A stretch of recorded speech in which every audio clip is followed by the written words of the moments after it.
evil before he can condemn it? Opie. One must see evil before he can denounce it. Anthony. This is disgusting. It's very, very cool. FM.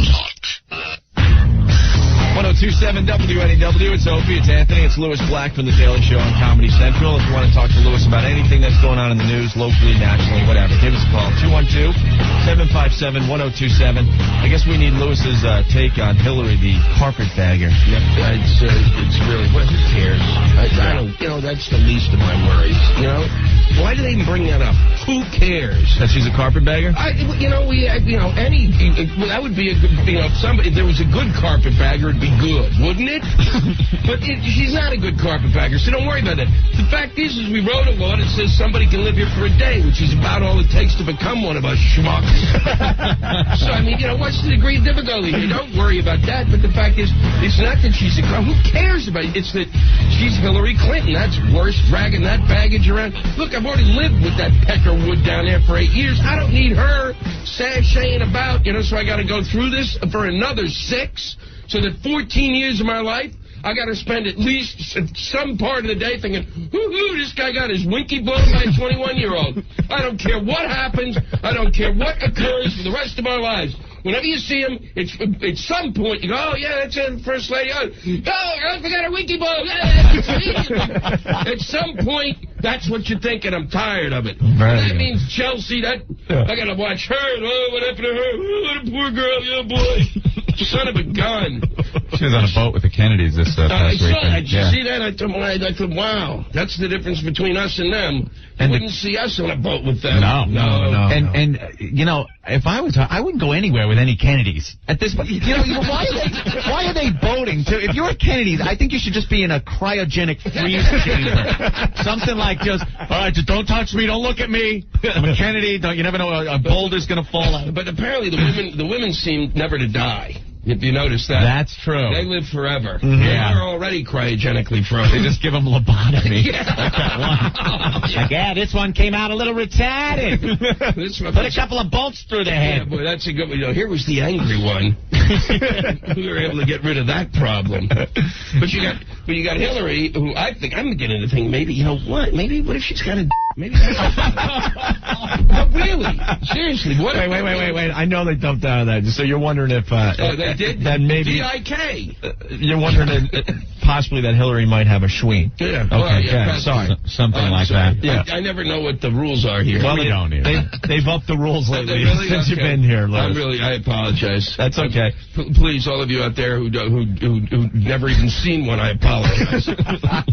I call it a pesky. So Hillary's got, what if she does have a I wouldn't doubt it. And that's the reason. Right. And that's the reason that the whole thing has been like this. And that's the sad thing. And then we're going to have to learn this, when she's 77 and she finally says, up here, we get a picture of her in, Hustler showing her schwanz toward the very end of the career. And then she's, and the other thing is so irksome about it is then she's running against Giuliani. And the only reason, I vote for Giuliani is to get him out of here. I mean, it's like I don't need him running around as a representative of us. Okay? Not that little autocratic, son of a... it's like... he's hugging, and then what's his name? Yesterday, did you see that picture? Michael Moore giving him... Yeah. A noogie. Yeah, that was... Oh, please. Don't give me noogies. You're ruining my comb over. Suffering succotash. And the thing, I'll never get over it. Giuliani took so much credit for what went on here that I will never... I have no truck with him. We lived here. If we didn't live here, he wouldn't have a city, the idiot. I came in, it was like that, and I got, I'm going to take care of gridlock. Oh, I'm glad he's taking care of gridlock, okay? Something to do. At least they're not out pounding people this week. I think the cops do a great job here, but it's like, with him, kind of revving them up, I just got to feel it. Something's wrong. It's just wrong. We need a third choice, I believe. We need a third choice, and I think some sort of animal. That's how I've always believed. I was thinking ex-wrestler, maybe animal, There's a few more ex-wrestlers out there we can pick. Ventura is absolute proof that Minnesota is not filled with social drinkers. They're a land of alcoholics. But you know what the dream come true would be? That this trend continues and every state has their own wrestler governor where they could just get there and go, listen here, Minnesota, I'm coming for you. You know, you're all hopped up with your revenue and stuff, and we've been down in the dumps, but we're coming back. Legalize prostitution.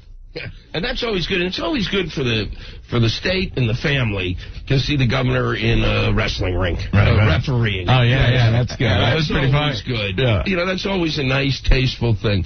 I don't know who the third party should be. I think some big, giant tortoise. The big tortoise. Just a big tortoise, some big sand tortoise, and you've got a yes side to no side, and you ask him a question, and wherever he happens to stumble. That's it. That's the way we go. The damn thing would win, man. Oh, man. Just vote for the big tortoise. You know, and then the presidential thing is enough to, I'm nauseous. So that Bush. Yeah, pushing the cocaine, what do you think? Didn't do it.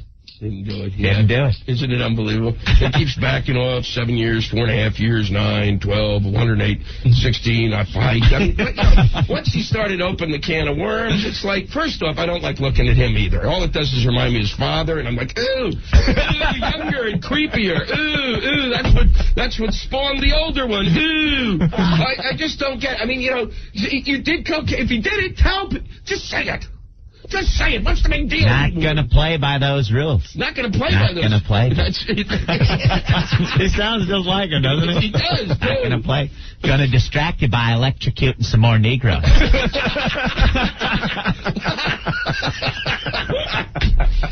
And, you know, when they say, you know, this is the main thing with him is just that he's leading the polls. Nobody knows who he is. Nobody knows. I was in Arizona last week, and there's a few of them go, oh, well, you know, I said George W. Bush. They go, I'm going, you don't even know who he is. Like, you know, what do you visit Arizona? You drive over, let's go see the governor? You don't go. You don't know. Like, he's got to be in front of us for a while. We have to look at him and see, you know, the cocaine thing's only the starter. And it's great. You know, he's 27. He probably did, you know, he did it. I would even think he was a little more human if he told us. But the fact that he does what the reason he won't answer this is because he probably did a ton of blow. And then he's arresting people right and left for what it was that he did when he was a kid. Schmuck. You know, and then he's got to answer to that. And he should answer to that. It's evil. It's like, you know, it's like some sort of twisted, go see a psychiatrist. Don't play out this on us, you idiot. Oh, I did it and I was bad, so I will punish the others. Let's elect him the president. Let's elect somebody we don't know again. We didn't know Bill Clinton. We had to spend 8 years watching him undress. Let's see what this jackass does. Yeah, let's go. And why not even know? Let's go to somewhere obscure, somewhere like Namibia and find somebody nobody knows. Bring him here so that over the whole 8 years it'll just be kind of unveiled what type of a personality we're dealing with. He was the governor of Texas. He should be investigated for that alone. Oh, boy. Well, who do you want to be president? The next president? Libby Dole, maybe? God. Oh, man. Now he's really... I was on a roll there. Now I'm exhausted. Just the mention of her name. You know what's pathetic? Libby Dole beat out Dan Quayle in that first poll there. Oh, my God. Rightfully so. Dan Quayle, I know, but that's got to be an embarrassment for him, huh? Well, he should be running. Just leave. Just leave the business. Who doesn't? I mean, but you can always find somebody. You know, go, yeah, sure, Danny, come on. Dan, you run. I think this is your year. I always remember Marilyn Quayle used to wear a dog bowl on her head, a reverse dog bowl. That was always a cute. It was right. That was the most unusual looking thing I'd ever seen. The man, I mean, and then he, you know, if you can't spell the word potato, a word that, by the way, spells itself. Potato. Once you've said it, you've spelt it. You know, all you have to remember is not to put an E on the end. Yeah, oops. You know, that's it. I think if the kids at McDonald's who are serving us deep fat fry have to know that word, I think the president should. You know what I like, too, about getting back to George W. Bush there, is that in the news recently was Saddam Hussein's kid, and how Saddam Hussein's son is in charge of the soccer teams over there and beats them and tortures them when they lose. And I just think if George W. Bush gets in, and maybe Saddam Jr. gets in, it's almost like the Archie kids. You know? It's like the same thing, only they're younger. It's the same little grudge match and everything like that. Gonna bomb you. Gotta come over here.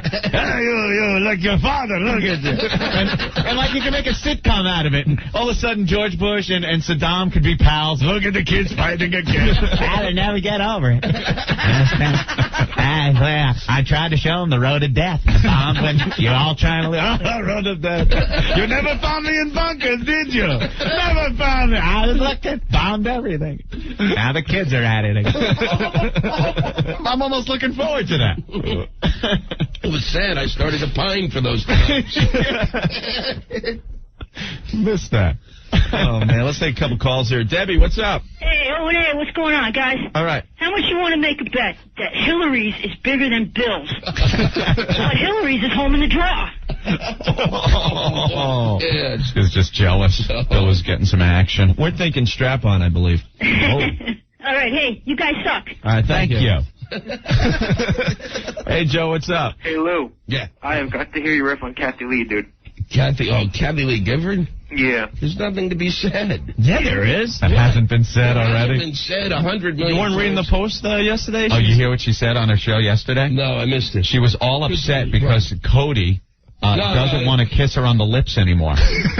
Like, you know how that mother-son, I guess you reach a moment in life. He's just stunned looking at me. This is why I didn't want to get into it. I knew that something horrible would be said, and now I can't recover. I'll tell you this: I don't have asthma, but I think I'm closing in on it. Cody, kiss how it's Cody. Like I think he's 25 now. Oh man. Yeah, no, he's got to be 13 or something. He's up there, yeah. Well, that's like saying, why didn't you just say, you know, he won't let me come in the tub and scrub his nuts anymore? I'm really disturbed. Why did she kiss him on the lips? Man, oh, man. Oh, God. I mean, that's I guess it's important which one she's talking about. Which set you're talking about there, Cody. If they could see me now. Yeah, there's a Carnival cruise. And for you. then there's controversy because she's now shrimp doing boat. There's controversy because she's now doing the show Braless, Lewis. Yeah. And then, He's horrified again. and I swear, the viewers are up in arms. They don't want to see a braless Kathy Lee on the Regis and Kathy Lee Is show. there any difference? What could be the difference? Is she still opening her mouth? Kathy Lee, those nips can cut glass. Gilman, get her a bra.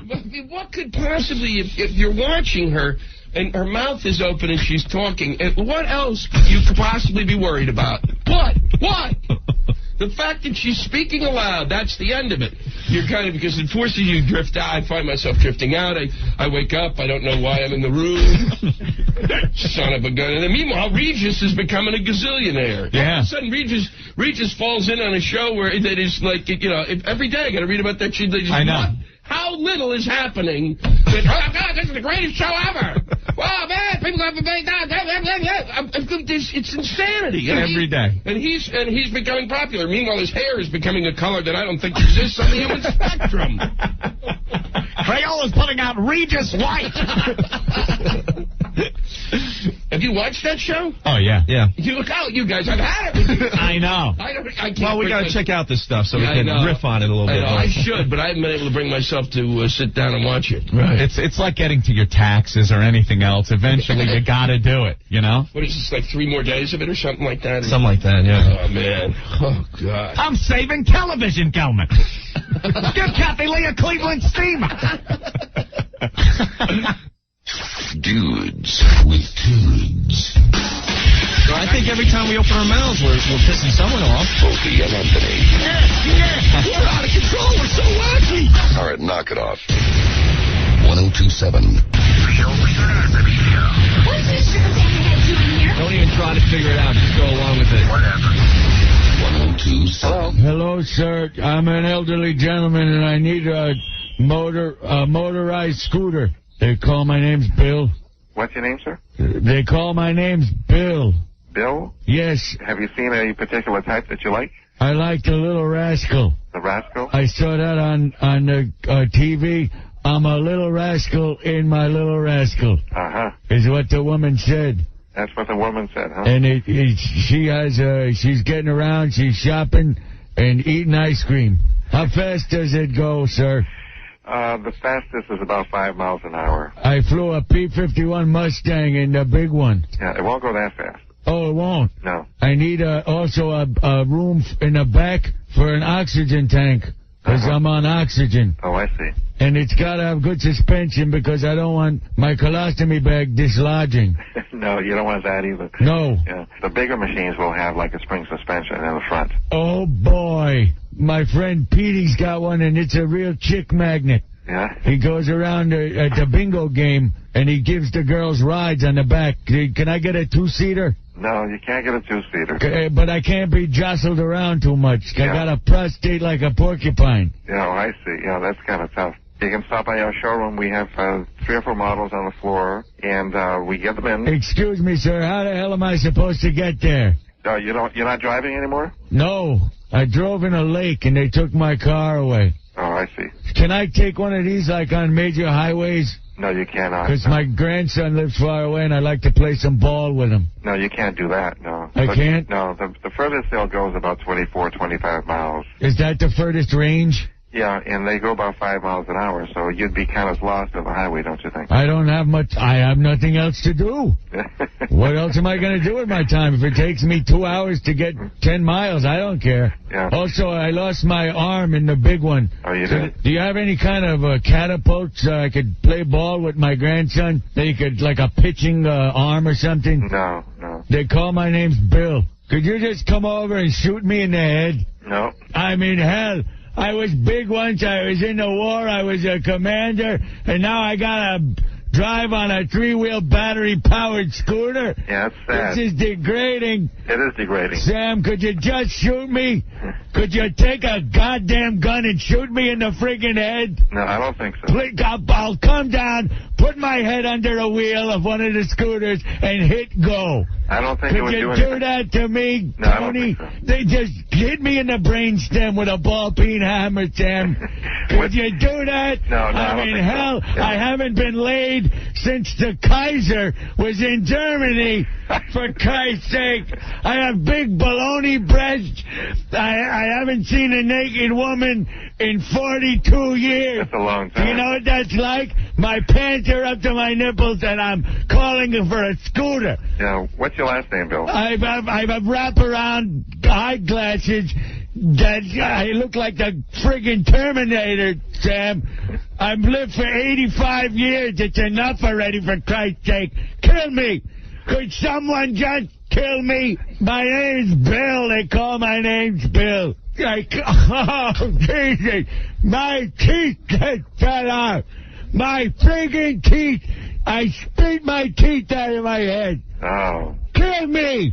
Somebody just kill me, for Christ's sake!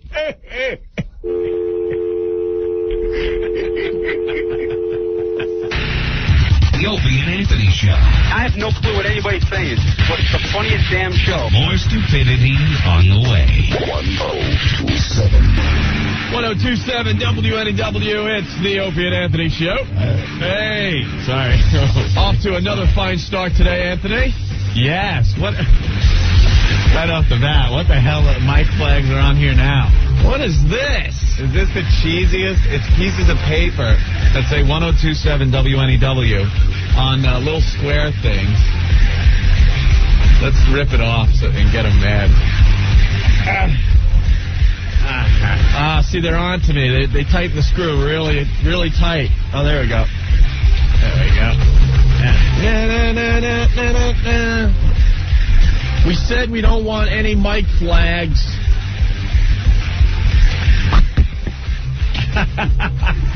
There you go. There's yours. Be patient a couple of seconds. Our mics are back to normal.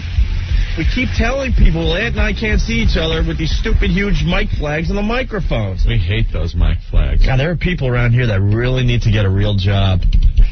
This is their job, to put mic flags on the mic every day. Okay. There you go. I'm going to take this little FM Talk 102.7 one home, though. Little memento. Here we go. I'll leave it over here in the corner. All right, Ant. much better. Hey, Hope, there you are. How you doing? What's up, bud? How are you? Good. I'm exhausted already. I know. We've had a great hour of radio so far. I think we've done enough today. Hey, give me the... Damn that thing. Oh, look at you. I hate that. Everyone steps on my effing headphone cord. You know something? It might sound a little nitpicky. Can we get a jack where I sit? Where is your the headphones? The jack's like way over to my right. Everyone steps on it. Man, you're changing. Jay Moore almost took my head off. You're starting to get an attitude and stuff. That's what it is, Hope. You're starting to demand things, you know. Just plug it in. I got to hear this. Oh, my God. No, I'm exhausted from playing Half-Life. What do you got in front of you? Oh, a couple of snapshots. Come on. What? These could be the funniest 2 pictures I've ever seen in my life. And they are going on the website. No. Are they on? WNEW.com. They're on WNEW.com? Oh, they got to get on the underground, on the unofficial website. Steve, stealing from the WNEW.com website. Well, if you go to WNEW.com, I guess what, our little section there? Yeah. Air staff, and then you click on Opie and Anthony. You could see pictures of Opie with his head, his whole body pretty much sticking through the giant pumpkin cutout when he went pumpkin picking with Sandy for Halloween. And there's another lovely shot of him with his little red wagon pulling a couple of pumpkins. Shut up. I still think it's... that's adorable. All right, let's see. I'm trying to find him. They're not up there. I just saw him on Scott's thing. You might have to refresh your web page there, Opie. Let's see. I'm refreshing. You think it's on the Wall of Fame? Maybe. Let me see this. We got our raw picture up there. Nope, it's not up there. No? You sure? I saw it on Scott's. Let me look at Wall of Fame. Maybe it was the web page before. Valentine's party. Yeah, Now that we mentioned it, it's hard to get on the website. It's not there, thank God. Really?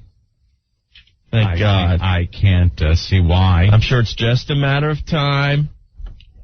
Well, it'll be on the unofficial website too. But oh my God, the picture! I don't know which one is more adorable.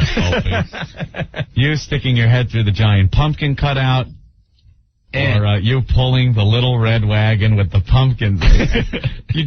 I gotta say though, thank you. I was hoping you were gonna say it on your own without me having to point something out. Okay. That's very obvious in those pictures. Okay. Well, no, the one with you sticking through the pumpkin, I can't really see it as much. Okay. But pulling the wagon, I gotta admit, your face, you look like you really don't want to be there. Know why? I gotta go with you on that. Why? Because the Mets were in extra innings at that point. Yeah. And I lost we went over that whole story. I lost the reception at that point. Yeah. So I had no choice to go pumpkin picking instead of listening to the rest of the Met game. Pumpkin picking. Boy, those are some big pumpkins. Well, I can't wait till those are up and running on some side or another. Caesar, what's going on? Hey, what's up, guys? All right. I've been listening to you guys for like 5 or 6 months now, and unfortunately, I'm going to have to let you guys go for like 3 months because I'm off to boot camp. What? Boot camp? Yeah, I'm going to the Marines, Paris Island. Hey, congrats. Thanks. Is there any way you guys can maybe set me up with a banging before I leave or son? When are you leaving? The 18th. Yeah. There's got to be some, girls crazy to bang a Marine or something. Well, dude, you got it. The reason we stopped... My brother's also going with me. Maybe we can put on a rotisserie or something. Gotta do it. You have to. We have one rule on our radio show. It's such a distraction when we can hear the radio show in the background because we're on a 40-second delay. Yes. And we keep telling you guys, if we hear the radio on when you're live on the air, we just gotta hang up on you. Unbelievable. Because all the email comes in, people get really frustrated at all the really bad phone calls we get on this radio show. And one of the reasons is because people want to hear themselves on the radio, so they're distracted. They're trying to listen to the show and talk to us at the same time. Yeah. Turn your radio down. Please. Everyone knows that already. Ed, what's going on? Yeah, I was wondering, is it official now that you're a pussy whip fag, Opie? Or on the New York radio message board, that's the latest rumor. That you're a fag? Yeah. Rumor or fact? Rumor. The faithful listeners are pounding that thing. I feel sorry for Alan Sniffen, the rock and roll dentist. Hey, listen, Opie, I'm a conductor for the Long Island Railroad. Are you? Yeah, and I'll reserve the fag car for you if you want. I mean... The fag car? Yeah. It sounds like you know all about the fag car. That's me, you know it. All right. Thanks, bud. You love it. There's the beer car and there's the fag car that Ed runs. Instant feedback's coming in. A lot of them saying, when's The Rock coming in? The Rock is coming in at 5 o'clock today. We're very, very excited. Mm-hmm. We hope he's going to be excited to be on our fine radio show, Anthony. What was he on, The View this morning? He was on The View. With the Bob West? That's a tough booking. The Rock on The View. Rock on The View. Only a bunch of old ladies watch The View. Any guy that's on The View. We got to ask him about that right off the bat, how it felt, because what is he going to get accomplished there? A guy on The View. Yeah, the audience isn't quite the wrestling demographic. No. I wouldn't think. It's a bunch of tea-slurping old bags sit around watching The View. They're all as old as, like, Mae Young. Yeah. That watch The View. And any guy I've ever seen on there, it's like, why the hell would you go on The View? Our own pal from Comedy Central, what's his name? Going to be in tomorrow. Louis Black? Louis Black. Louis Black was on The View. What the hell is Louis Black doing on The View? It's their managers and stuff. It's their people. It's their handlers, Ant. They talk you into it. They say, hey, this would be good for you. We've had some offers to do certain shows. Certain TV shows that we just deny. To be honest with you, I think we have denied everything. Every single TV offer that comes in, because you know why? We'd look like idiots doing it. Right.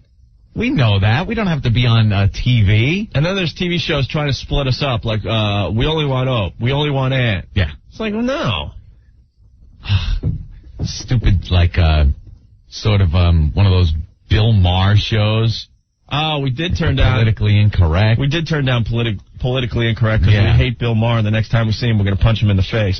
Punch him in that huge forehead. But they wanted us to do like be like the announcer voice when he was filming here in New York. Yeah. We're not going to do it. We don't like the guy. We think he sucks. Bill Maher. And then some Fox show wanted us to do something. Local Fox show that runs at like 3:30 in the morning. Yeah. Leave that to I mean, we'll take Tubby Toms of the radio industry. We'll take exposure any way we can get it, but not to make our own news. But we're still out drinking at 3:30. Yeah. If it was 5 a.m., then we would Can't talk. quite make it. Right. You didn't happen to see Tubby Tom's appearance on that MTV show? Where they rate the list on list. VH1, VH1, whatever the hell it is. I'm not knowing much of anything today. I'm like, what is that? Who was that? What? Who? I'm shot. Tom Leykis with his Down syndrome haircut. Oh, my God. He shouldn't go on TV. He really shouldn't. I don't get it. That mongoloid hairdo, the Down syndrome haircut. What's he doing? God, I just... Come on! Can't stand him and can't stand his radio show. Can't stomach it. Gave it a try for like 5 minutes. No, I'll be honest. I gave it a couple weeks.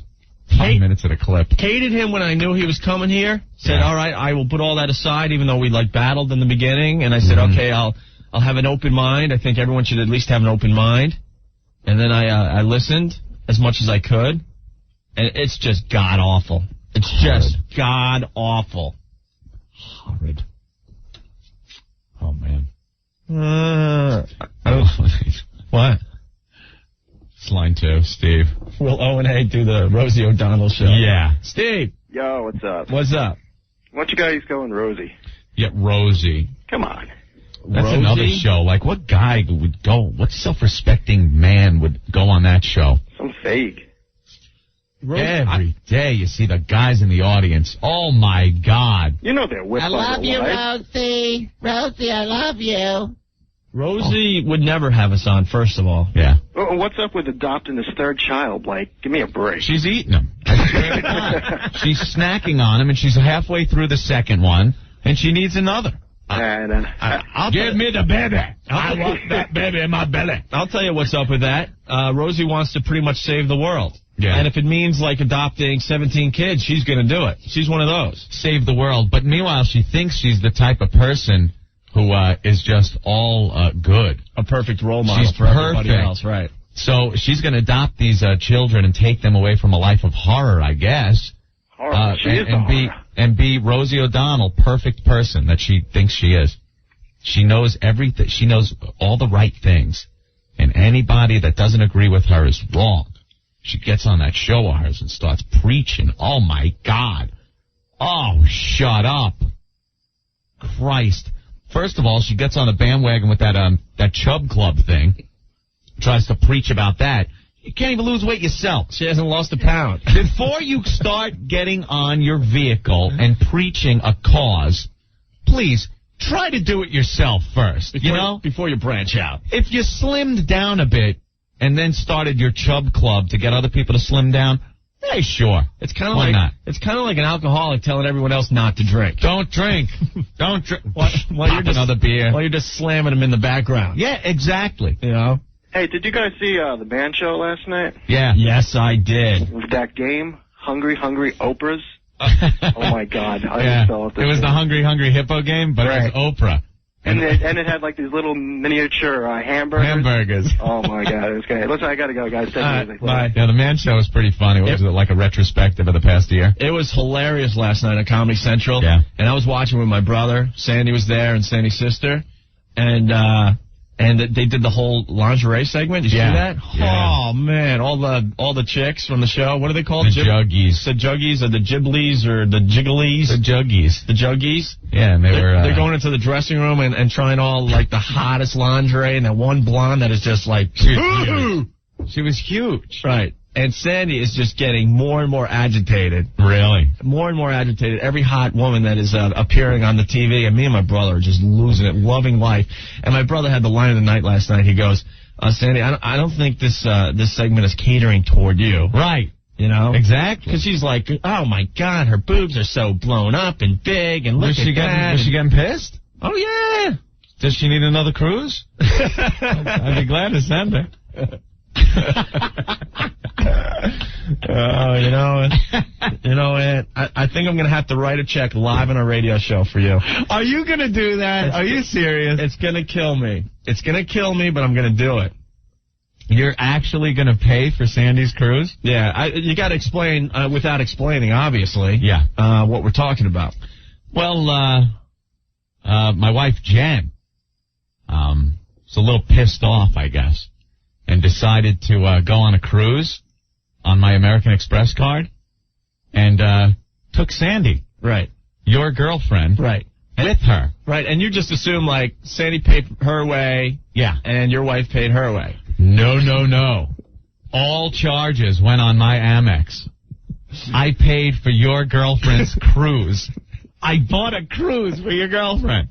Airfare down to Florida. The cruise in the Caribbean or wherever they went. Well, she needed a shoulder to cry on. And, well, that's a pretty expensive shoulder. My God. I know it sucks because now I'm going to have to pay for that cruise. Yeah. You know?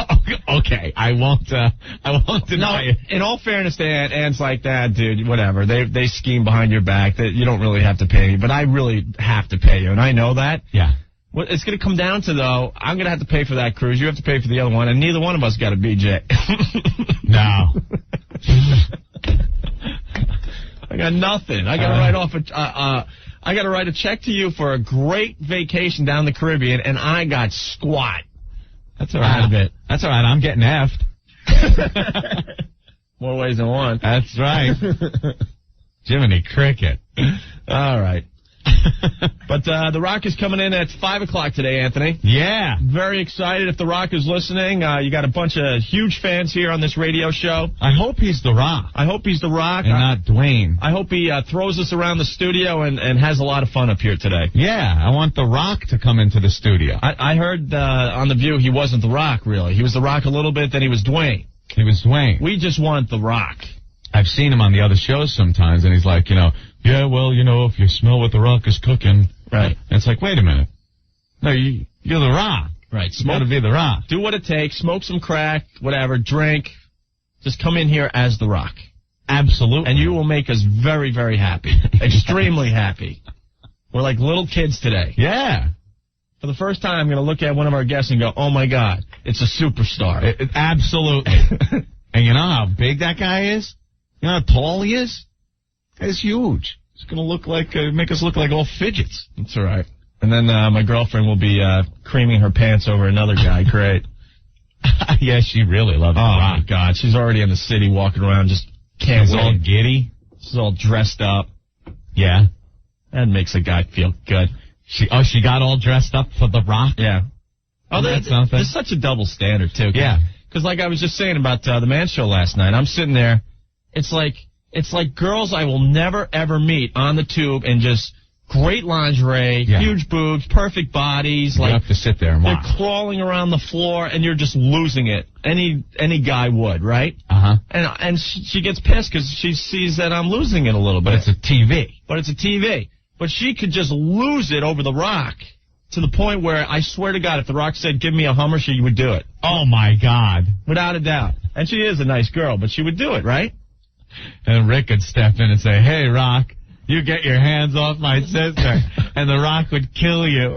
And that Fight Club. And that would be great to see.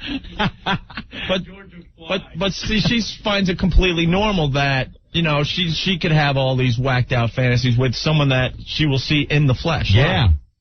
Someone in the flesh that maybe a phone number could get slipped to inadvertently. You never know, right? We can only hope.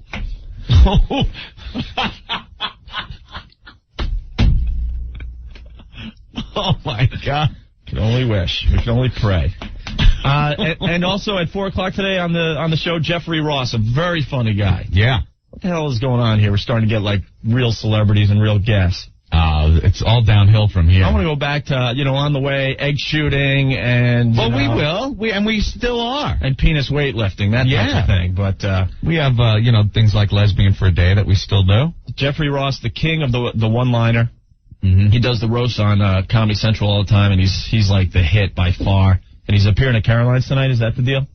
All right, so we have lots to do, Ant. Yes, we do. And a lot of people requesting more. They call my name's Bill. Oh, boy. Bits. Oh, Bill. We need lesbians for Lewis Black tomorrow? Wild Bill's Coffee Shop. We had like 10 girls call yesterday to be a lesbian for a day. Oh, most of them can't make it till next week. Uh-oh. And if you're a girl and you want to be a lesbian for a day, we're setting that up tomorrow because Lewis Black's coming in. And every time Lewis Black comes in, he says, nothing's going on when I'm here. He hears the show. When I'm here. He hears the show when he can't make it in. And there's debauchery going on, all kinds of fun and hijinks, nudity, lesbians. And he gets a little upset when he comes in and we don't have that for him. Right. So we got to hook him up. Definitely. So if you're a lady who wants to come in and be a lesbian for a day, please give us a call. Eric, what's going on?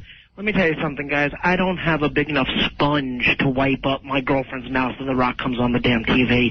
It is the most annoying thing in the world. Tell the guy to put a shirt on or something when he's out there. I can't take it anymore. We went to a WWF show with my friend Rob, and we're all sitting there. This guy comes out, and I swear, within 5 minutes, she's like hanging on a ring post, and I lose her for the night. Oh, I know. What are you going to do? What can you do with this guy? You got to put on a shirt, some overalls, I take satisfaction in knowing that he's married and he's probably not getting all that. When he's traveling the country. I sort of, So he's cursed as well. Trust me, every guy out there is cursed. That's doesn't right. matter who you are. It doesn't matter if you're a big-time rock star or a movie star. We're all cursed. We all have our own curse out there. I used to love wrestling. I watched it all the time. I finally got my girlfriend to turn off Ally McBeal for once and start watching Raw with me. The minute she saw The Rock, I can't get her away from the TV. I know. It ruins wrestling for me. Well, definitely call in with your questions for The Rock because we're going to do a whole segment where he talks to you guys. So. Yeah, I got plenty to say to him. All right, Eric. Okay. Thank you. He's pissed at The Rock.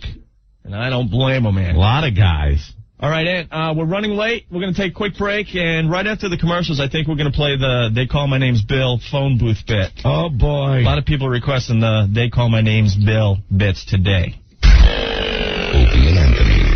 We found a girl that could shoot stuff from her private area. More stupidity on the way. 102.7 WNEW. 102.7 WNEW. It's the Opie and Anthony Show. Thanks for checking us out today. We appreciate it. And we have audio from Alan Sniffen, too. Oh, yeah. He was talking about us on the New York radio message board. Yeah, he does like a real audio radio show kind of thing. I guess in between cleanings, fillings, and x-rays.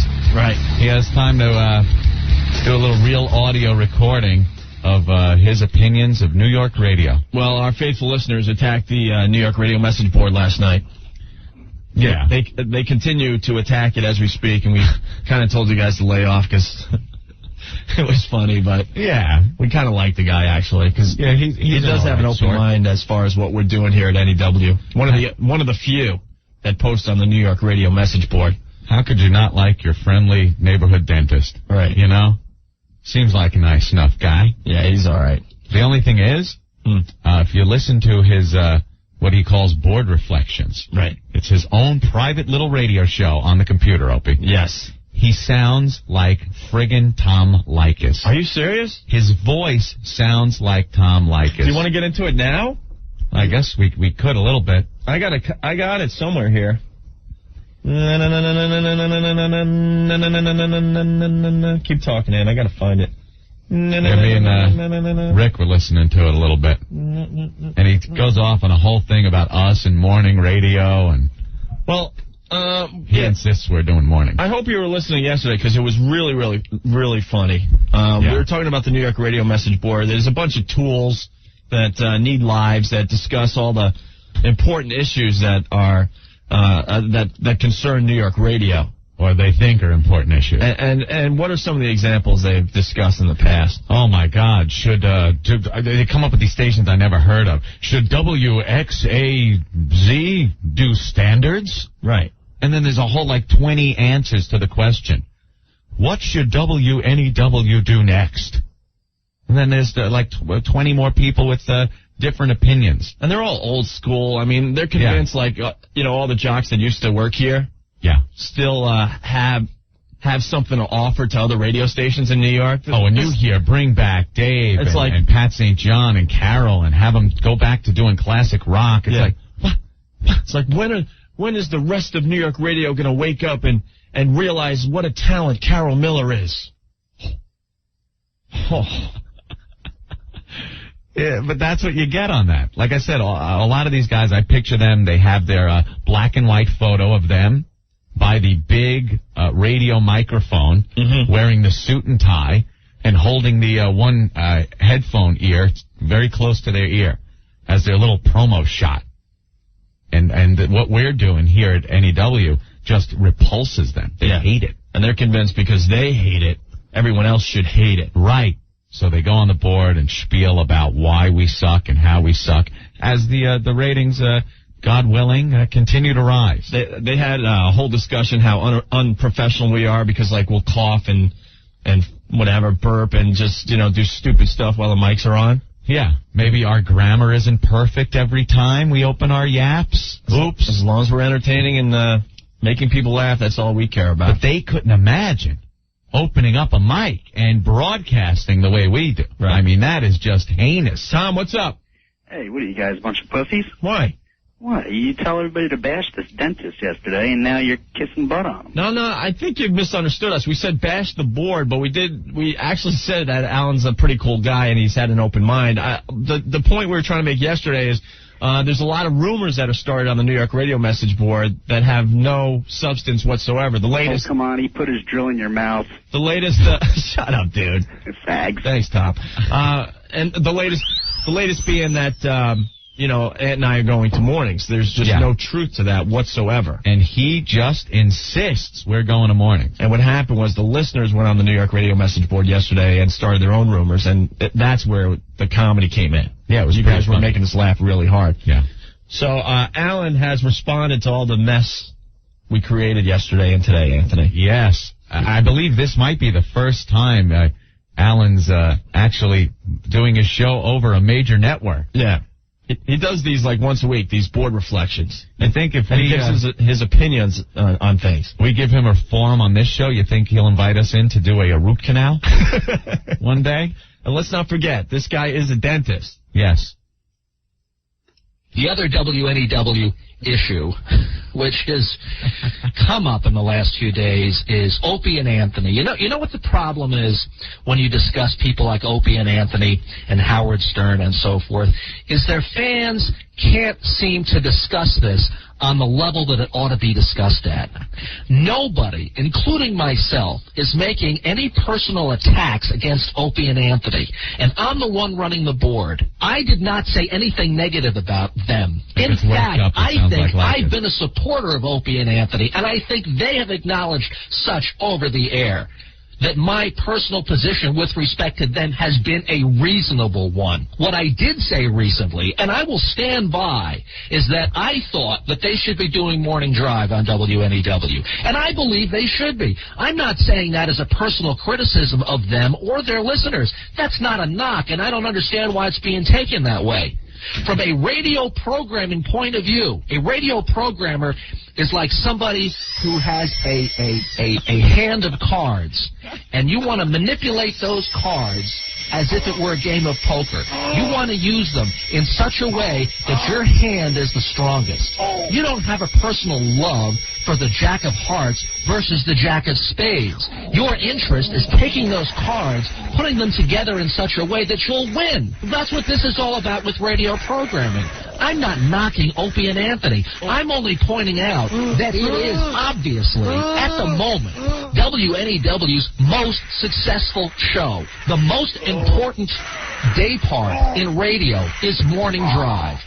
Therefore, it seems to me that the most successful show should be in the most important day part. And that is my whole argument. I understand that they apparently don't want to do Morning Drive. I understand that they would like to have a syndicated deal. I understand all those things. But if I were the program director of WNEW, I would put them on in Morning Drive because that would be the best thing for my radio station. I'm not attacking Opie and Anthony. If anything, I'm giving them a compliment. I'm saying they are so good, they ought to be in ultra prime time as opposed to just prime time, which is what I would consider PM drive. And further, if they were on in the mornings, WNEW could bring in somebody else in afternoon drive and try and develop another personality or personalities for the radio station, which they desperately need to do. If they bring in somebody else new in the morning, they're going to have a very difficult time because it is so competitive. Break in a new voice in a high-profile slot in the afternoons, and they will have a better chance of succeeding. And if all of that works, WNEW is much better off. Now, I understand the Howard Stern argument. Why would Infinity want to put Opie and Anthony up against Howard Stern because Howard might get damaged, and why would Infinity want to do that? Okay, that's a legitimate argument. I understand that. It would be a gamble. There's no question putting Opie and Anthony on in the morning. But in my opinion, for whatever that's worth, and it's just my opinion, Howard Stern would do just fine. A lot of people have competed against Howard Stern. John DeBello in Philadelphia, Mancow in Chicago, etc., etc. And Stern always does well. Could he lose a little bit of audience from a direct competitor? Yeah, he could. But the guy's getting around an 8 to a 9 share in New York right now. Let's say he drops a share, maybe even a share and a half. He's still going to be the #1 show. And if WNEW can go from a 0.4 or 0.5, whatever their horrible morning ratings are right now, if they can go from that to a 2.5, if they can do that, then they will be much better off, even if Stern loses a little bit. Because I don't think Opie and Anthony are going to draw just from Stern. They're going to draw from other radio stations.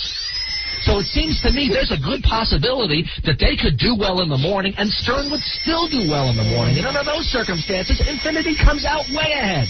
They still got Stern, and now they've got a successful franchise at 102.7. Doesn't that make sense?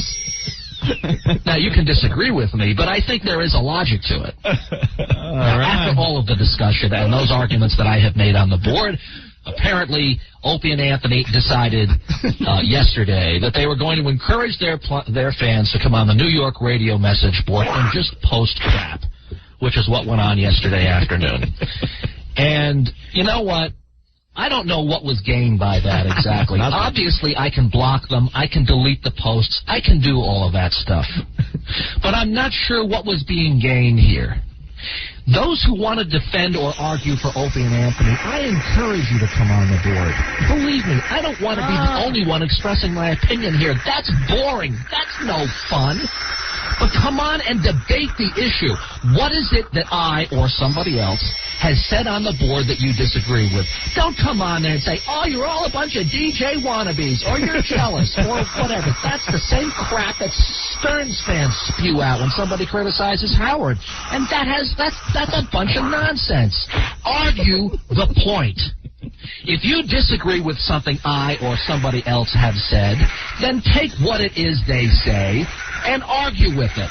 That's what debate is all about. That's what makes it interesting. Personal attacks under false names that say nothing only drag the entire forum down and force me to delete the posts.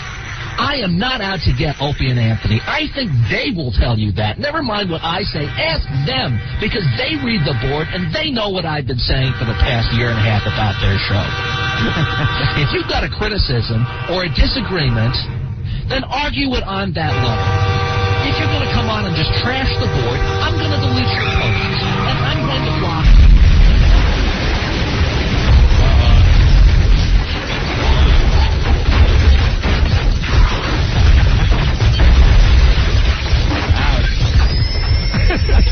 Hey, the drill survive goes on. Oh. That sound effect is killing people. I know it is. Some people really have a problem with that drill. My favorite is the spit. So there you go. That's just making people talk all over the damn city, Anthony. Sandy from Manhattan. Okay, enough with the dentist bit. I'm getting a cavity just listening. This makes me sick. Alan sniffing the dentist. Where the hell is that train? We got the train. The train hit Alan. Poor Alan. Shut this guy up. Stop. Wow. But that's what goes on a regular basis on the New York radio message board. Yeah. All these armchair quarterbacks. Figuring it out from the other side of the mic. Right. They don't have a show to do here in New York, so they critique the other ones. Correct. Wonderful. All right. What are you trying to cue up? The last part is really funny. The last part of Alan's thing? All right. Really? Like the last you sure? Oh. And he talks about himself and everything. Oh, great. About being a dentist? Right. Okay. When I was in dental school. He's talking about like how he's going to be back on radio and stuff. Oh, really? Yeah. Oh, yeah? We should give him a show here at NEW. They should. Couldn't do any worse than half the shows around here. We already do. It's called Tom Lang. Hello, I'm Alan. Yeah, I'm having a problem with my molar. I got like this impacted molar. Ow! Ow! Wow, that's fucking hurt. I want to know what to do. Well, hit it with a U-lock. Right from there? Yeah, from right there. All right. Try that. Polarizing radio station, whether you love WNEW or hate it right now, and we've got people who feel both ways on the New York radio message board. Yes. The fact is that it is a polarizing radio station. Is it talk you can't ignore? Is that true? It's true at least some of the time in terms of radio people. Whether or not that's going to translate into overall ratings and so forth for the station, we'll see. I've argued before, and I will again. I think this radio station is going to succeed. I think it's going to appeal to the right demographics, that it's going to do well. It's never going to be number one, I don't think, but I think it is going to get good ratings with men 18 to 30, 18 to 35, something like that. That's a desirable demographic for advertisers. That means they will be able to sell the station and make money. And, folks, that's what this is all about. And I think WNEW can succeed in doing it. I don't think they're there yet, but I think they're on their way. So I am not a hater of the radio station. So when you attack me personally on the board, you're attacking the wrong guy. All right. With that, this is Alan Sniffen thanking you for your time this time. Until next time. Hey, who used to say that? Thanking you for your time this time till next time. Roger Grimsby, I think. Yeah, I think you might be right. Was it Roger Grimsby? Hey, Alan, you're ripping off Roger Grimsby, the late Roger Grimsby, Mr. Liver Spot himself. All right, there goes our pal, the rock and roll dentist, Alan Sniffen. All right, you gotta love him. Enough on that topic. We'll move on to other things in just a bit. Mario, I just canceled my dentist appointment. Sound effects are killing me. Stop, I'm going to the dentist tomorrow. People are freaking out. They can't handle the sound effect. People hate the dentist, man. Of course. Andrew. Yo, turn that crap off. It's killing me, guys. Yeah? Yeah. All right, thanks. Have a good one, guys. Bye. Oh. All right, Ann, let's take a quick break. We'll be back, all right? All right. Opie and Anthony. Yeah, can we get these illiterates off the air, please? We suck.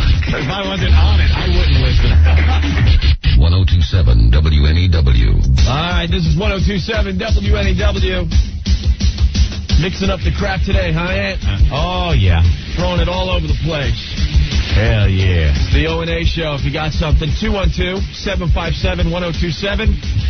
Our fax line, 212-957-9639. Why are you chuckling over there, Anthony? Well, I just went to the WNEW.com website, and indeed your pictures are on the website. You looking through the giant pumpkin, and you pulling the little red wagon through the giant pumpkin field. Now, where are these pictures? Go to our little section where it says Opie and Anthony. You click on that. All right. And then right under our baby pictures, it says new embarrassing photos number 2. Opie the Pumpkin King. Oh. Let me see. Oh, yeah, I had to refresh.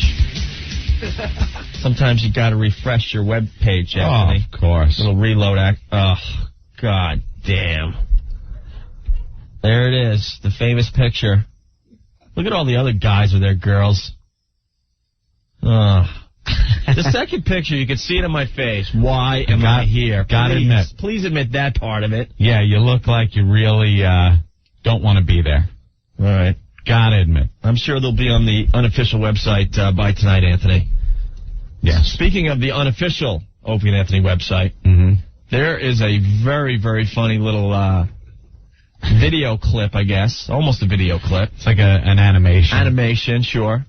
Of Spaz and Ricky Martin on a jet ski. It is so damn funny, man. You gotta see this thing. The guy's got the big Spaz head, and Ricky Martin's on the back of the jet ski, and they almost look like he's humping him as the jet ski rides over the waves. Yeah, and Ricky Martin's holding on to Spaz. It's very, very creative and very funny. I think that's the same guy that's done a bunch of other animations for the radio show. Yeah. Spaz doing the tomato and a couple others. I gotta see this thing again. I'm popping it up right now. Spaz and Ricky Martin. FoundryMusic.com. Yeah, a guy calls himself the Red Pencil, I guess. The Red Pencil. Let me see. Turn it around. It's too funny, man. Spaz's face going like a mile a minute. You're going to laugh. Ricky Martin on the back. You're going to laugh when you see that one. www.foundrymusic.com, Anthony. Very good. All right. We were wasting so much time that we got to take another break. But before we do, we're going to play the They Call My Name's Bill. Oh, boy. Lost in a phone booth trying to find his way home, Anthony, okay? Yes. And don't forget, 4 o'clock, Jeffrey Ross comes in. He's playing Caroline tonight. Very funny man. King of the one-liners. And at 5 o'clock, we're all patiently waiting for his greatness to walk through our studio door. The Rock. The great WWE. one. Yes. Going 2-on-1. With it's a handicap match. Yeah, we got a handicap match with The Rock at 5 o'clock. Yes. All right, let's play this and we'll be back. Alzheimer's Association, may I help you? Hello? I had this number in my wallet. I don't know where I am. You don't know where you are? I had this number in my wallet. You're lost? I don't know. I'm at a phone booth. Give me the phone number. It's not on here. There's no phone number on the phone? Let me look. What phone? You're calling from a phone. Is there a phone number there? Yes, there is. Could I have the phone number? I believe it's an 8. Hold on the phone. Can you hold on? Don't hang up. Hello? Yes, can you hear me? Who's this? This is Estelle. Can you hear me? Hello? Don't hang the phone up. Hang up? No. Do not hang up. Hold on, please. Don't hang up. I'm going to put you on the phone with someone else. Hold on. Hang up what? No. It's cold. You're cold? I'm colder, yes. I know. Cold like Brazil. Do you know? I believe I need a changing. Stay on the phone. I'm wet. You're all wet? Yeah, I'm wet. Okay. Well, you just stay on the phone. I need a changing, and my nurse isn't here. And do you know I'm going to walk across. You are? Can you tell me the number? I'm going to walk across the street now. Don't stay on the phone. Who's this now? My name is Judy. What's yours? My name's Bill. Bill. Hi, Bill. Hi. Hi, Sam. Sounds a little lost. Gonna walk across the street now. You know what? I'd rather you didn't walk across the street, because if you walk across the street, I can't talk to you. Oh, hey. Hey, Bill. Hey. Oh. Hello? Hello? Yeah. Are you still there? Who is this, please? This is Judy. Is this Bill? Where's Sam? Sam just went out to get some coffee. I hate coffee. Sam knows I hate coffee. Well, maybe he went to get you a Coke, then. He said he was going out to get a drink. There's cars now, a lot of cars. I'm gonna cross the street now. You know what? If there are a lot of cars, you shouldn't be crossing the street. Here I go. I can't talk to you. I think my home is across the street. Here I go. Are you talking on the phone, Bill? Hello? We should have called the police while we had him. Wouldn't do any good. He's still here. Call the police. He probably was hit by the He did not hang up. He put the phone down and walked. He dropped the phone. He did not hang up. Oh, my God! Someone call an ambulance! I told you. This is horrible. Oh, my God, he looks awful. Jesus. Who is this? Who am I speaking to, please? Somebody call an ambulance! All right, we're calling an ambulance. Can you give me the address? He's a mess. Someone call an ambulance! Don't touch him. Leave him down there. Hello, can you tell me where you are? It's too late. It's too late. This bad speed all over the road. Can you tell me where you are? It's too late unless you got a shovel. All right, we'll get a shovel. Where are you? It's too late. It isn't too late. Are you? Too late. What do you mean it's not too late? His head is over there and his arms are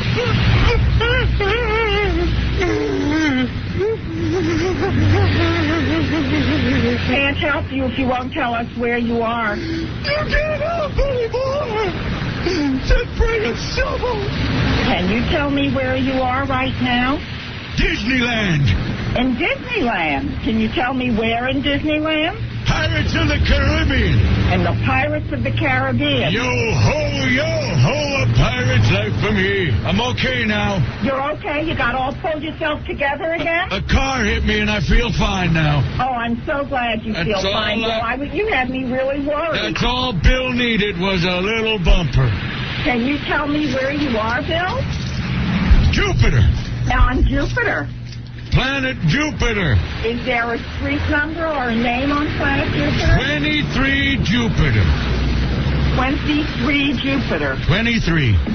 Okay. Do you live there? Send a cab. I would happily send a cab if you tell me where to send it. Tell them to make a right at Venus.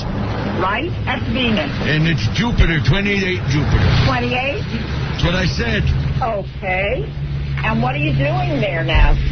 Masturbating. Oh, I see.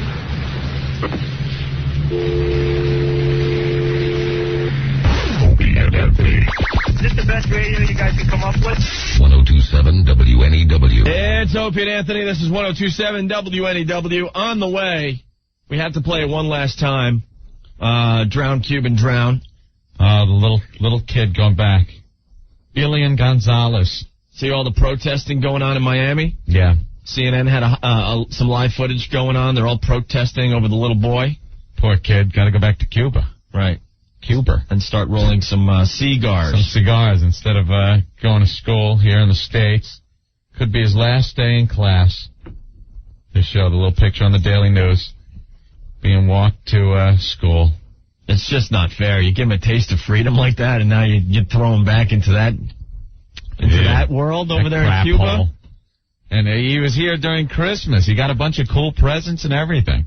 bunch. He got like thousands of gifts. Yeah. Everyone from all over the country were sending this kid a gift. Next Christmas will be in Cuba, and it'll be like, hey, what'd I get? Oh, cigar and a bottle of rum. Gee, thanks. Thank you. Thank you very much. Where's my big wheel? Man, he's going to grow up to be a bitter man, huh? He'll be back on a inner tube. I think once he gets a little older. Probably pitching for the Yankees in another 10 years, right? Yeah, he ought to start warming up.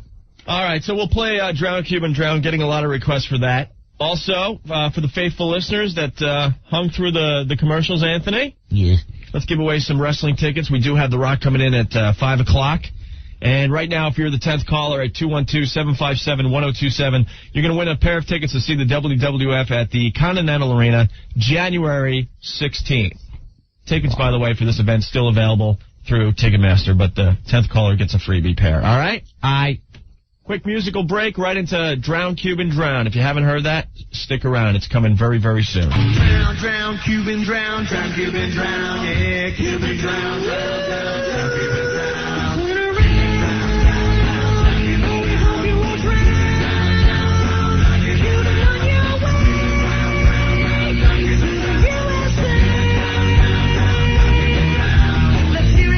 Refugees, give them a hand. Broke the days just to open up a taco stand. 20 Cuban float on a wine bottle cork. Guantanamo Bay is just a 5-minute walk.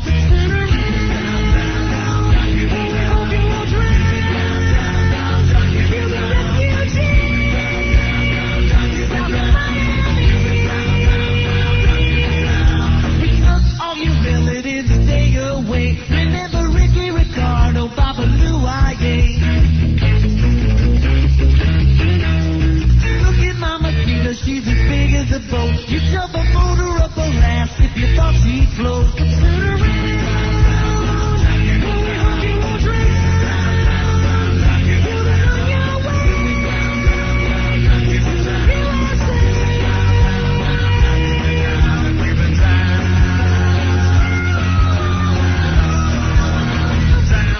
Cuban drown, drown, Cuban drown, yeah, Cuban drown, drown, drown, Cuban drown, drown, drown, drown, drown, Cuban drown, Cuban drown, drown, drown, Cuban drown, Cuban drown, drown, drown, Cuban drown, Cuban drown, drown, drown, Cuban drown.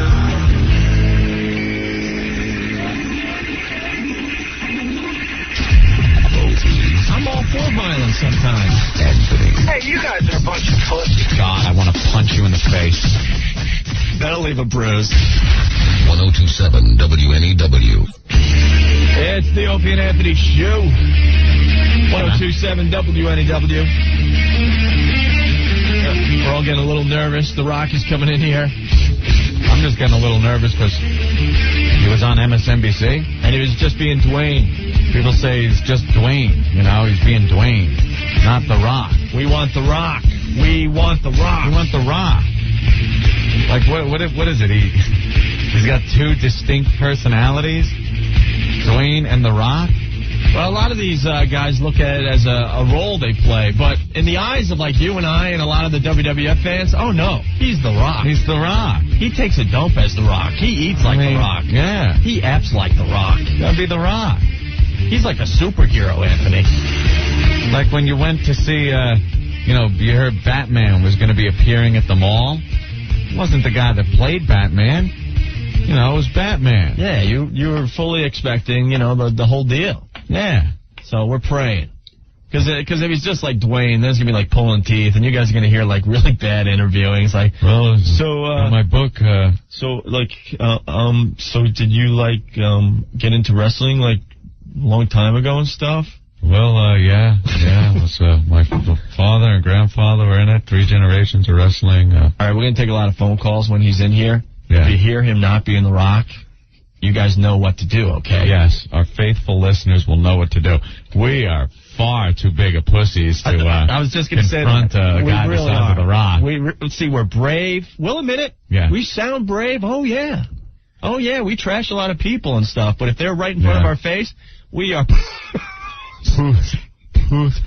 That's where we need your help. Especially The Rock. Right. Guy's huge. Yeah, he's as big as these ceilings. Oh, Hi, I'm The Rock. If you smell what The Rock is cooking, Well, we're a little nervous because we really like Mankind, too, from the WWF. Yeah. And we had him on the air to promote his book. And we actually had a chance to have him in studio a second time. And the first interview on the phone was so bad and so painful because he decided not to be Mankind. He was McFoley, and we even tried to get him into the Mankind character and stuff. Yeah. He couldn't be bothered. So we had to pass on, like, actually getting to meet him and having him in studio. Chris Jericho, he was in character on the phone. Brilliant. Probably one of the best interviews we've had with a wrestler. Guy was hysterical. We were ragging him. He was ragging us. Right. Very funny, in character. See, these guys got to understand, to us, they're like bigger than life. They're superheroes. Cartoon characters, too. We don't want to see, the face behind the curtain there. Can't be Dwayne. He's got to be The Rock. You got to be The Rock. Donald, what's going on? Hey, how you doing? Real good. Every show I've seen him on, or even heard him on the radio, he's always been Dwayne. I know. Truly lame. Oh, no. Dead ass lame. Oh. Sorry, I shouldn't have cursed. That's not a curse. You can say ass, ass, ass, ass. Cool. Yeah, you just can't say the big ones. Also, my mother goes crazy over this guy. Really? 40-year-old black woman drooling over this guy. I'm like, what the hell? Well, pretty much every woman here at WNEW wants to do The Rock. Please. They all can't wait. They could do the Pebble. That's me. They're all in the bathrooms right now. They're getting all ready, getting the makeup on and fluffing up the hair and lubing up. Taking their dumps and stuff. Getting ready. All right, Donald. Thanks a lot, man. Bye. Bye. Jamie, what's going on? Hey, The Rock was just at MSNBC. I work there. Yeah. He's the nicest, sweetest guy. Oh, cool. You guys should definitely not mess with him. He's so sweet. We don't want the nice, sweet Rock. Oh, come on. He is like this. We want the pompous Rock. You have never seen so many people go so crazy at our studios. It was insane. Well, I want him to put fear in my eyes. I want him to, make me believe that he is going to take the people's elbow to my forehead. I don't know. The rock bottom, kick your arms into position, and the people's elbow. I don't think that's possible. He is like the nicest guy. I can't even believe that he could be mean. He's so sweet. No, we don't want him. We just want him to be kind of in character. That's all. I know. We'll have fun with him, either way. We understand, but we're just praying that he's the Rock. Yeah. Well, maybe where he comes in and calls us jabronis and stuff. Yeah, call me a jabroni. And then I'll do that. I mean, a lot of people asked for his autograph, and asked if he would write that kind of stuff, and he did. He was really cool about it. All right, Jamie, thank you. All right, bye. I'm hoping he comes in here and goes, which is which? And I go, well, Rock, my name. It doesn't matter which is which. Yeah, we need The Rock. I want him to walk in that door with the sunglasses, Anthony, tilt his head up toward the ceiling. The people's eyebrow. Give a little sniff. Know that we have millions and millions of listeners. I want him to say, finally, The Rock has come back to the Opie and Anthony show, even though this is his first appearance. Right. But who cares? If you smell what The Rock is cooking. The Rock says, The Rock says, The Rock says something. Scott, what's going on? What's up, man? All right. Know your damn role. What do you think? Is he going to come out like a puss or what? I don't know. It's so weird. It's like having a schizophrenic on the air. You don't know what personality you're going to get. We have to do an interview, and we don't know what personality we're getting. It's like two totally different people are coming in. If he's Dwayne, I'm calling back. Yeah, we want you guys to call back and try to encourage him to be The Rock, because we're going to have a tough time doing it. All right. All right, you guys are fags. No, we're not. Thank you. You guys are fags. He has been The Rock on shows. Yeah? What? Joe, what's going on? Hey, what's up? All right. First of all, you better hope that he ain't good friends with China. Why? Because he'll want to kick your ass. I never said anything bad about China. But besides that, I seen her act as The Rock on Channel 9 doing a news interview on TV. Right. Oh, I saw that, too. He was kind of like... He was saying his eyebrows were more famous than Jack Nicholson. Yeah, he was Rock Light. All right, I'll talk to you later. All right, man. Rock Light. Well, he was. He was like kind of The Rock, but a little more conservative. We want him to just come in here and be just belligerent. I met The Rock and he was in character. This is encouraging. Sean, turn down your radio. All right, what do you got, Sean? Sean. He's listening to the radio. Sean. Is that your name? Did Spaz type it wrong? Steve. Steve. Scott. Bill. Stan. Bob. Ryan. Ed. Sean. What an ass. I hope you guys can appreciate what happens on this radio show at times, okay? A lot of you guys have car phones, okay? Just picture how stupid some of our listeners are. Yeah. God, we love you guys, but you're stupid, some of you. Just picture this. You're in your car. Right. You decide, I am going to call the Opie and Anthony show. I met The Rock, and I have something to tell the boys. Right. Beep, boop, beep, beep, boop, beep, boop, beep. Right? You dial up the O&A show. Mm-hmm. Spaz puts you through. Hold on. Turn down your radio. They are going to be with you shortly. Mm-hmm. So now you have the phone to your ear. Yeah. We pick up. So now you could hear us saying, hello, Sean, what do you have for the show? But he's listening to the radio. Which is 40 seconds behind because we're in delay. Yeah. So he is ignoring the voice that is live nationwide in his ear and waiting for us to say hi through the radio. Through the radio. Brilliant. Oh, boy. And it happens all the time. Unreal. I'll call the what? What happened to Jeffrey Ross? He was supposed to be here already. Oh, yeah? Jose. Yeah. What's going on, buddy? Hey, Lenny, how you doing? Great. Yeah, I met this guy one time down in Sea Caucus. The Rock, he's the most arrogant bastard I've ever met. That's what we want to see. It's the truth, I swear. He is so arrogant. I walked up to him to get an autograph for my 2-year-old son. Right. The dude just blew me off. I was like, dude, you stink. That's what we want to see. He's the worst. The nicest guy at the Federation there, believe it or not, is Triple H. That guy's great. All right. He blew us off. But the Rock, he blows monkey. All right, thanks. All right, Chief. We want the arrogant Rock. Yes. We want to be dissed. We want to be yelled at. Jabroni. We're willing to play. I hope he is. I guess we'll see. I want him to say something about the microphone. Oh, turn it shine it up real nice. The microphones we have in front of us. Just saying, I want him to say something about the microphone. He's going to say his lines, but they'll be all like, turn it sideways and stick it in your candy ass. Right. Hey, Mike, you're next. What's going on? Hey, what's going on, O&A? This is the guy in the Army again. Yeah, all right. I got a question. Why are these people that are on hold so stupid they don't realize the radio's on through the phone as well when they're on hold? Well, I don't understand it. Well, because it's two different things. You got the delay working on your radio, and then on the phone, it's exactly what's happening live in the studio. As soon as Spaz says, what's your name? Hold on. You hear you guys on the phone anyway, so why bother listening to the radio? And if you are on hold for the radio show, that is us live before delay. You get exactly. So you get to hear all the uncensored crap. You get to hear all the curses and everything else. So. Yeah. Exactly. So I don't understand why people continue to wait for us to say hi through the radio when they got the phone to their ear. Wake up, jackasses, when you're on hold. It boggles the mind, Mike. Thank you. Have a good one. All right, you too. Bye. Everyone is just very excited around People here. saying we should hold the Rock down and shave off his eyebrows. Oh, yeah. Yeah, that'll happen. Yeah, how are we going to hold the Rock down? Yeah. Tom, you're next. What's going on? Yeah, I want to know if you're going to do Fight Club with The Rock so he can put his crotch on your face. No, that will not be happening. I'm going to encourage The Rock to beat the crap out of Rick today, though. Oh, good. Even better. I am encouraging that. Depeche Mode faggot. Yeah, you guys don't forget anything, do you? All right, Tom, thank you. All right, that's it. Bye. You guys suck. All right. Bob, you're next. Hey, I got a surefire way for you guys to get the Rocky character. All right. When he comes in, that's what he's doing. When he starts to him, it doesn't matter how you're doing. It's not a bad idea. That's guaranteed surefire way to do it. All right, man. You think? Or he'll just go like, ha, ha, ha, that's funny. That's funny. By the way, my new book is available. Thank you, bro. Thanks a lot. Bye. And, as we sit here and patiently wait for The Rock, Jeffrey Ross also making an appearance today. Yeah.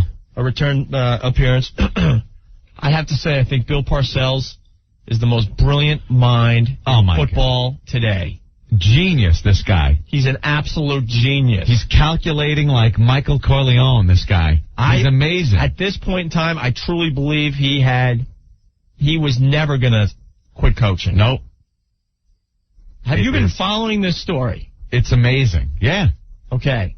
So he knew everything that was going to happen. Bill Belichick, the assistant. Yeah. He's pretty much the number one candidate for all the, head coaching jobs in the NFL as we speak. Yes. Mostly the Patriots want him, okay? Now, if he was a head coach, because he's under contract, no other team in the NFL could talk to Bill Belichick and hire him away. Absolutely. But there's a rule in the NFL. If you are an assistant coach, you are allowed to talk to other teams to be a head coach. Right. So Bill Parcells, knowing that he's probably going to lose his right-hand man anyway after the season, because there was some grumblings in the background and stuff. Bill Belichick wasn't completely happy is what I'm starting to hear. Right.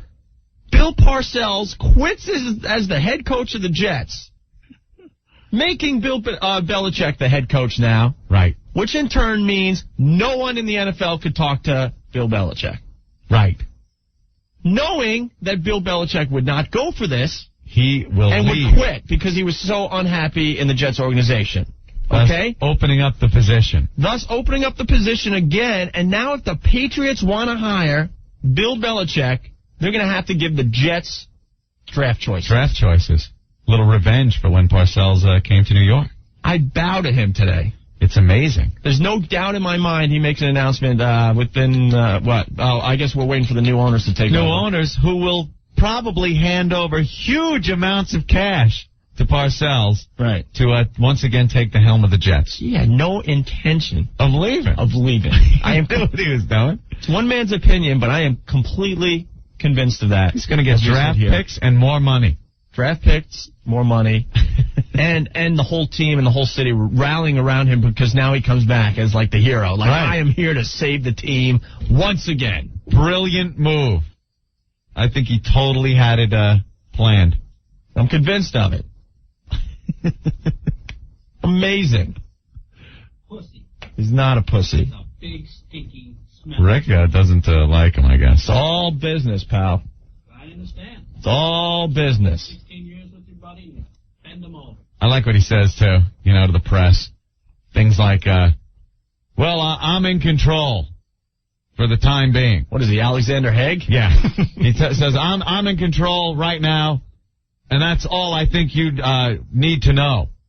And they ask him more questions, and he's like, well, I just told you everything you need to know. He gets all belligerent and nasty and stuff. Right. Parcells. He is just, I don't know how how the sports papers interview this guy. He is just the nastiest son of a bitch. I love it about him. I answered that question. Shut up. What are you, stupid? Yeah. That is the dumbest question I've ever heard. Next. And you just sit there. Just pushes him aside. And you're like, I just got bashed by the tuna. I thought I was good at what I did with this reporting stuff.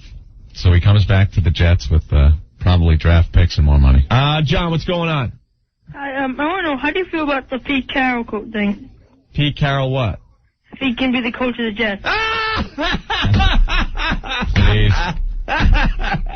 He effed it up one time already, man. Enough of that guy. We had enough of him. I'm bummed that the Patriots didn't keep him. He is the worst. Thanks. Bye. All right, John. Hey, just waiting for the Rock. Figured I would ask a question while I wait for the Rock today. Hey, Mom, can I listen to the Opie and Anthony show today? They're going to have the Rock on. They're not going to do the lesbian stuff today. I could listen, right? Right? Yeah, I wonder if kids have to ask permission. Oh, without a doubt. They hear the Rock is on. It's like, can I listen to Opie and Anthony just today, just for a little while, because the Rock is going to be on. I'll turn it right off. I think a lot of them are sneaking under their bed with the radio right now. Sneak your radio out. Mom, they're not doing egg shooting today. They're going to have the Rock on. Can I listen for a little while? My homework's done. Zeke from Manhattan saying, if you guys interview Tom Hanks, do you want to talk to Forrest Gump? Come on, get behind the scenes or goof around with him. All right, well, no, actually, we would want Forrest Gump. Yeah, that would be much more fun than Tom Hanks. All right, I see Jeffrey Ross in the wings. Let's get him on the radio next, okay, Ed? All right. Quick break. We'll be back. The Opie and Anthony Show. Grown men jumping all over each other. Okay, terrific. 102.7 WNEW. Hey, Anthony Stacker, too, the world's strongest fat burner. Oh, yeah, you remember our good friends Stacker. They were here with us during the summer. And then I guess they laid off a while, but they're back, Opie. They were here during the dark years of the Opie and Anthony show. Very grim. Or the dark months, I should say. The dark months that seemed like years. But they're back after the holidays. Everyone pigged out, you know. You all had the big dinners with your family, and you plumped up a bit. And the coats are covering them up, okay. But, you know, spring's right around the corner. You better start losing weight now. And Stacker 2 is the world's strongest fat burner. That's right. What else does it do, Opie? Do you remember the other two things? Yes, I've been studying very hard, Anthony. Okay. It burns the fat because it is the world's strongest fat burner. Yes. Gives you a boost of energy. Yes. And it also cuts the cravings to eat in between meals. Very good. That's where you gain a lot of weight. When you go to, when like, you're snacking. Your fellow employee's desk and they got like the little kisses or cookies or something rolling around there. It's a coconut hostess snowball. Right. How could you pass that up? Oh, with the gooey marshmallowy coating.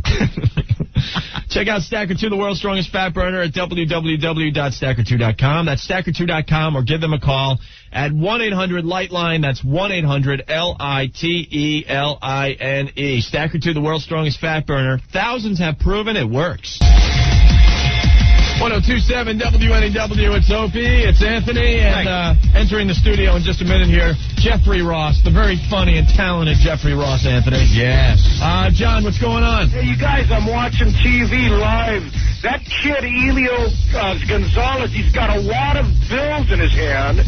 He's got gold chains around his neck, and he's sitting on his uncle's shoulders. Are you serious? I mean, the guy had an electric Benz the other day. Yeah, a little electric Mercedes-Benz he got for Christmas. I mean, my God, I was born in America, and when I was 9 or however old he is, I didn't get squat. So he's on TV with a wad of bills right now? Yeah, Oh, he's this poor sitting kid. on his uncle's shoulders holding a rolled-up wad of, like, fives.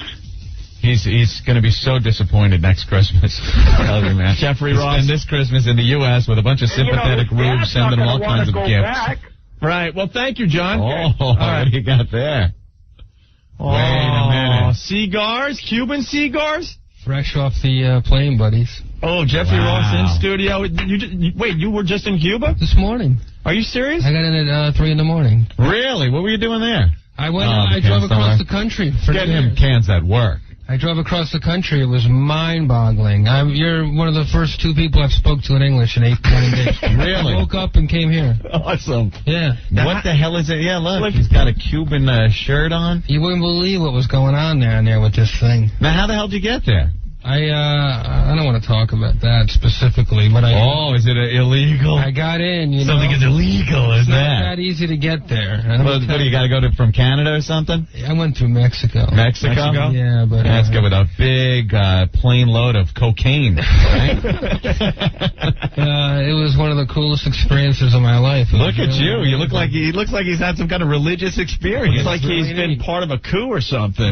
Look at him. He's just all happy. He's growing a Castro-type beard. He's wearing military fatigues. He's got.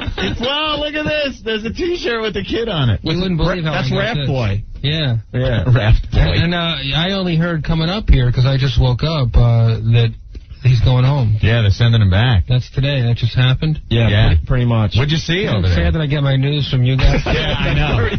Yes. Opie and Anthony, your source for news. Well, let me tell you something. I haven't heard the news in a week, because it doesn't happen there, you know. The news in Cuba is 7 hours long, and they only have 2 stations. And it's just, they don't show like a story. It's one whole story. Event. Yeah. Really? Like they'll have a protest, a rally for the kid, and that's the whole day's television. They show it in real time. You know what I'm saying? That blows, man. The news Come on. plays out in real time. Yeah. It's unbelievable. That's like the OJ chase, only not as fun.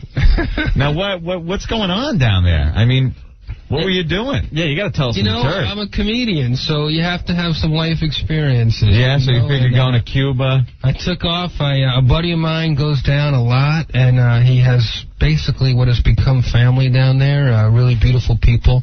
On the other side of the country, They don't want me to tell what town it is. No They problem. want to keep it preserved, okay. free of Americanos. Right. Look at this. He's all of a sudden turned Cuban. You stinking Americans. Look, he hates us. I got to American Customs, and I went through, and the guy says, have a nice day, and I said, gracias. I forgot how to speak English in 8 days. I didn't speak to anybody. He's been brainwashed, Anthony. I know. He's starting to believe in Fidel, it looks like. I bought the guy some Cuban cigars. I want to smoke one of those. Definitely. Yeah, we're not allowed to smoke them in here, are we? We had Cubans down in Turks and Caicos when we went down there to do a broadcast. Yeah. Oh, the best cigars ever, man. Yeah, I mean, I've become... How'd you get them out? Because we were in Turks and Caicos. We were so freaking paranoid to bring some home with us. You think it was like Midnight Express. We have them taped to our bodies, and we're going to end up in a Turkish prison if we get caught. I have 10 cohibas up my ass right now. All right, torch them up. Some stink weed. I think one of them's lit. I don't know what I took the labels off, so they're completely natural, you know? Oh, that's good. That's a start. Joe, what's up? It's probably Yeah, no, I was going to say, the Cuban kid, he's not going back. What do you mean? Because it's a law here. If any Cuban touches base on U.S. soil, touches base like it's a game. He's protected. He can't go back. All the papers are saying he's going home. Him being a minor, though, that makes it a little... And the only loophole is maybe that he's a minor. And his father's over there. His natural father's in Cuba, and he wants him back. Personally, I think he should go back because... it's not like his father abused him or anything like that. I'm looking at the paper. It says U.S. rules, Dad gets the kid. He's going home to Cuba. Yeah, I don't think so. I think they're going to deploy, but I don't think he's going All right. Well, we'll find out. We'll find out soon enough. Thank you, Joe. Pretty impoverished down there, though. They made a deal. Instead of Cuba, they're going to just let him live in Newark. No, I want to go to Cuba. No, please. Give me my tin shack. Now, this is... I got this shirt... That's amazing. This, it's easier. I drove across the country, my buddy. There's no street signs and highway signs. Yeah. There's nothing. So if you want to get around, you need to pick people up. Mm-hmm. The whole country hitchhikes. There's a lot of love. The people love each other. The people are very happy. They don't have any transportation. All the cars are old American cars and Soviet cars. They're from the 50s and 40s. Right. And it's like a time capsule. I can't even breathe from all the cigars I smoke. And we pick up this cop. He wants to go home for New Year's. He's got to get across the country. He's hitchhiking with another. They don't have cars, and they don't have the police. They don't transport the police to work and back. So he's got to hitchhike. It takes a couple days to get home. So we pick him up, and it's also sort of it makes it easier to get around because if you have to stop for directions, you won't get jerked around. Right. And my buddy had his girlfriend with him, and they're not really supposed to be in the car together, and so on. You follow. So we pick this cop up, and he winds up. He's all intimidating when he gets in. He's an 18-year-old kid,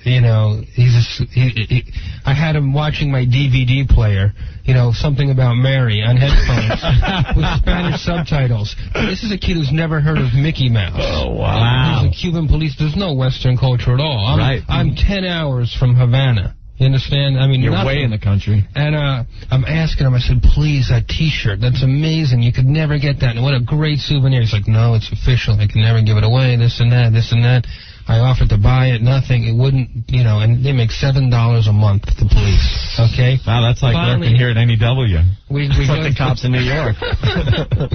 They spend that on every day on coffee. I would have said donuts, but it's just too hacky. And finally, at the end of the trip, he gave it to me as a gift. That's cool. Yeah, they're really very noble people. That's like contraband, having a copy of Something About Mary. Yeah. Well, down there. He on DVD, it was like literally he looked at it like he watched a lunar landing. I bet. That's like, what is this? It's gotta be like crack. Probably have like just the old movie projectors like you had in school. Yeah. And it's like the medium. It was so cool for him to see it. I mean, the scene where Ben Stiller zips up his... Right. And he's laughing so hard, He's never seen a movie that's... He doesn't, there's no chance. That's wild. Yeah, that blows. Yeah. There could be some real prime resort real estate down there if we ever open up some ties with them people again. It looks like it's like the Catskills with chicks. The buildings are all from the 50s. Yeah. But yet they're kind of a little bit. They're old. How are the women? How are the Cubans? All the women are beautiful. Yeah. Are they? Yeah, they're all. It's Jennifer Lopez. Whoa. All over the place. Tony, what's up? Hey, I gotta say something here, man. Yeah, hit it. I'm like fed up with this Cuban kid Hey, this is hypocritical. I don't want to sound prejudiced, but white America is. They line the borders to keep all these freaking aliens out. They shoot them on sight. And here's one kid, oh, we don't want to give them back.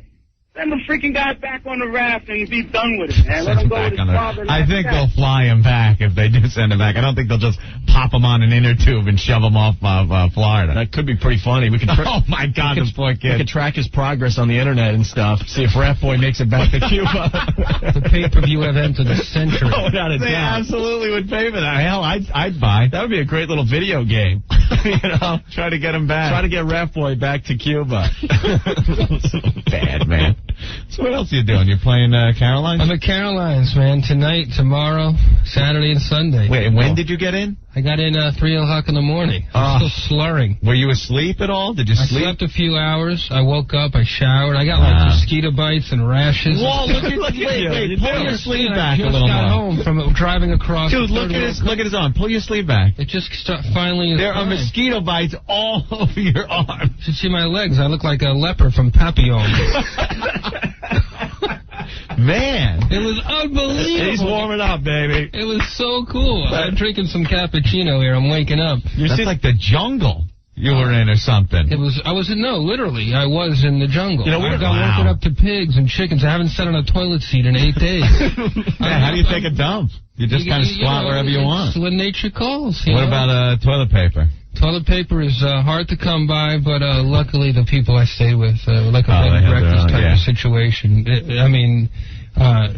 Type of situation, not a bed and breakfast. You know, you're waking up, you sleep 4 hours. The people are so happy, and it was New Year's festive. There's music playing 24 hours a day around Cuba. I don't care if you're in the biggest city or in the smallest little village. Right. Happy people dancing. Oh, those people love their music. And it's all like, the words beach and dance rhyme. Every song is about the beach and dancing. Want to go to playa, that's where I like to bala, And there's music all night, so the roosters don't know if it's morning or night. So the roosters are all night long. So they don't, the country is like it's one big fiesta. Little party. And Americans pretty well received. Oh, my God. I thought I was Bruce Willis walking around Disney World. It was like, you tell them you're American. There's no resentment about what's going on politically or anything like that. They're just warm, beautiful, giving, very... it's not it's a third world country, but the people are all clean, their houses are all immaculate. Right. They don't live in. Jeffrey's now a communist. That's what I'm starting to feel here. I'm about people. I don't know. It was really cool. That sounds cool. I never thought somebody would go to Cuba and actually have a good time. I guess I've been, just reading the line. I don't know anybody who's been there. I saw a woman, her breasts were so big that she could have gotten to Florida with them. She started swimming. She'd never drown. Flotation device. Will this experience affect all your one-liners, Jeffrey, that you do at the roast? Are you going to be a happier person now? They might, I don't know. I'll still be the mean bastard I am all the time. Cynical prick. I might... You stole the show once again this year at the roast. We saw it. Good. Without a doubt, we saw it. Jerry Stiller roast. Yes, because you were in here promoting it way before, just before the taping. I remember. I wouldn't tell you the jokes before. The B. Arthur joke. Yeah. Very funny. With B. Arthur's, well, you can't even really say it on the air, but God, I almost puked. I was laughing so hard. It's not Sandra Bernhardt. I wouldn't her with B. Arthur's. Slump. Right. And Sandra Bernhardt. Wait a minute. I was just like... That was painful to watch. Her Hebrew name is Yeh. That was just like pulling that big steel sweaty handle on a train and like the sparks are shooting out of the wheels. Like everything's going cold. People are funny and everything. She comes up... Just grinds to a halt. You watch and go, what the hell is she doing? She sang Magic Man. Yeah. I thought it was funny because Jerry Stiller was dancing. Yeah. And his crotchety old body up there doing the hustle was so funny to me. She probably thought she was the hysterical one in that. Does she really think she's still funny? I don't know her. You know, every year I do these roasts. They haven't always been on TV, so she knows what I do. Yeah. So she always splits before just as I go on, because she knows that she's in for it. She'd rather hear about it than hear it. They don't want that reaction shot. She doesn't want to give them that. You know, that money shot. I met Billy Crystal and afterwards, and he said to me, then when I showed B. Arthur after I said that, he goes, and the look on what is now her face.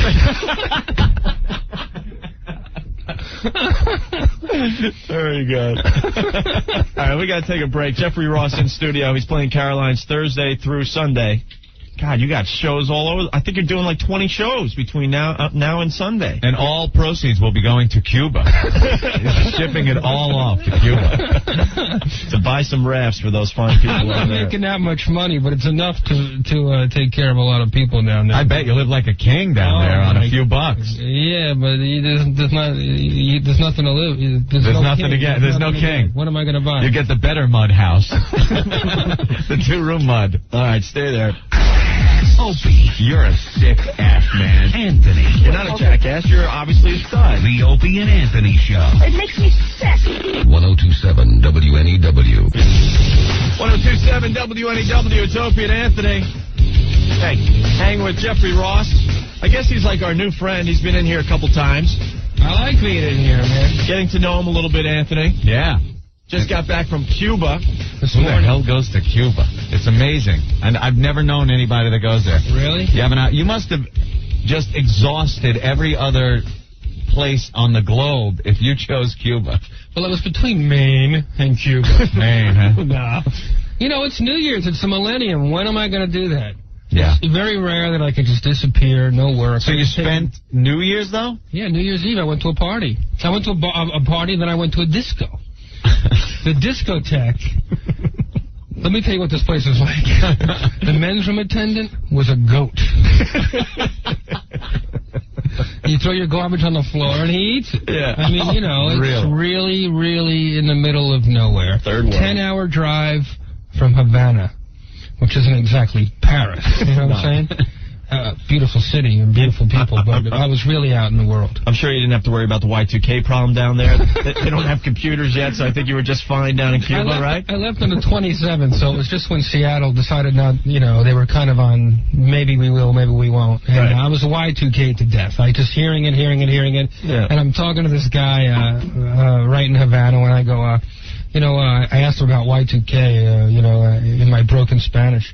And he goes, no comprendo que es Y2K. And I said, oh, God, I'm in the right place. They didn't even know what I was talking about. That's good. It's not everything. It's so weird. Could you imagine you go to every store, you go to check in at the airport, and you give them your locator number, and they have to write it down and go check and see if you have a reservation. It's not all right, pressing buttons or anything. They're looking through paper. It's people doing work. Something you don't see anymore. You didn't feel a little scared, though, the airport? The airport, it's like the people, they can't rob you. They can't rip you off. They can't do that because, if you sell meat, they're not allowed to sell meat. Really? Beef. Mm-hmm. It's 6 years in jail. 6 years for selling meat? You know what I'm saying? So you're not going to get taken. It can't happen. Right. There's a lot of people looking for a hustle and stuff like that, help you find your way around or to find chicks and stuff like that. They'll help you. Plenty of chicks to buy? Maybe? Nah. There's a lot of beautiful women in Cuba. I'm going to have to leave it at that because I'm on the radio. God. What did you eat? The national dish of Cuba is a ham sandwich. Without the ham.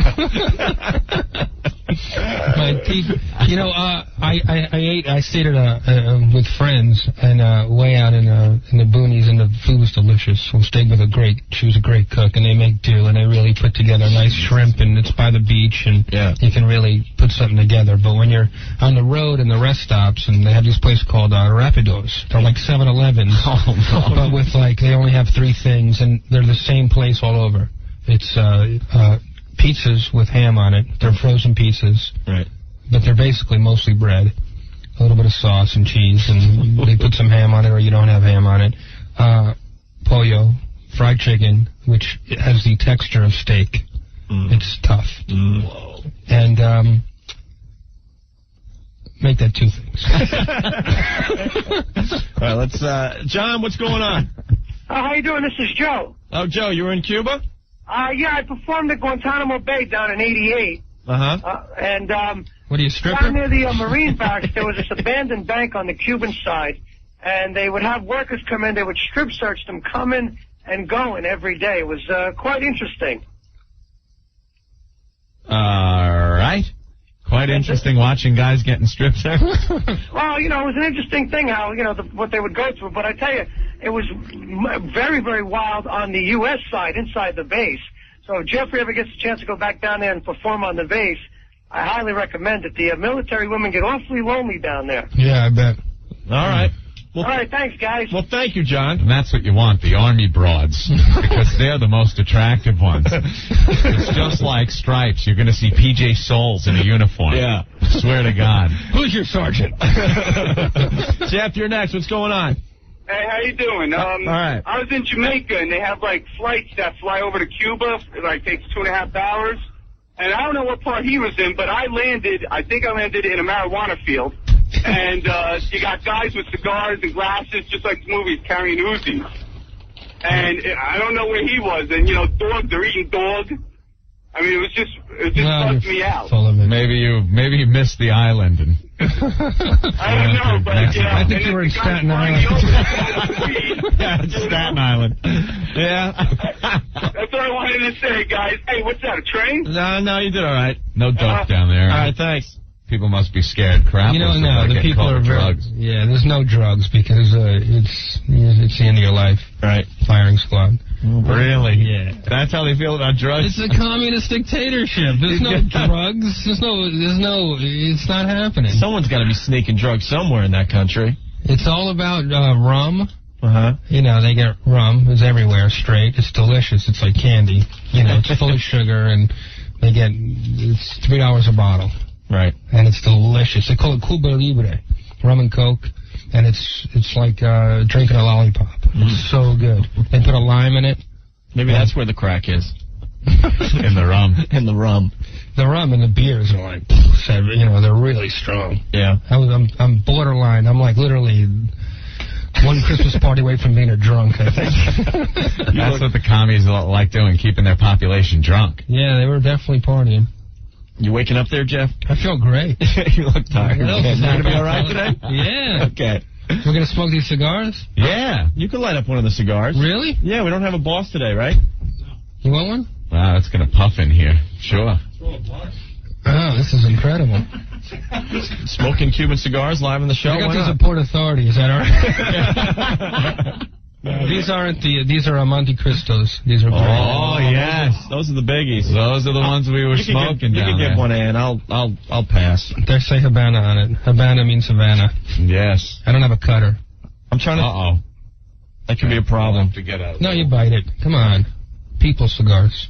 He's got a little thing. Yeah, this is cool. The little This is fun. We'll celebrate the New Year. A little Cuban cigar. And Jeffrey Ross is going to help us out with the Rock interview. Rock's coming in a little while. He's a pussy. Uh-oh. Nothing wrong with that. We're kind of concerned because he's got the Rock character that he is on the WWF. But the interviews we've seen him on, he's been Dwayne Johnson, who he really is. Really? He's like, because the Rock on TV is like... doing? Like what Sable does? Yeah. The Rock is kind of like, hey, I'm the Rock, and I'm the, he's always talking about how great he is and everything. And then he's on the interviews, he's like, yeah, well, buy my new book. I'm Dwayne Johnson. Dwayne Johnson, The Rock, smell what The Rock's cooking. He wants to act, probably, and you can't act as The Rock. It's easy. Maybe that's What's this? Oh, look at that. We're distracted. You got a razor blade? What are we going to do, Coke, too? Jesus Christ. No, we're going to cut these... He's got, like, the blade. Perfect. Thanks. Oh, yeah. All right. Yeah, I need a light. an ashtray, and a couple of broads. And you're all set.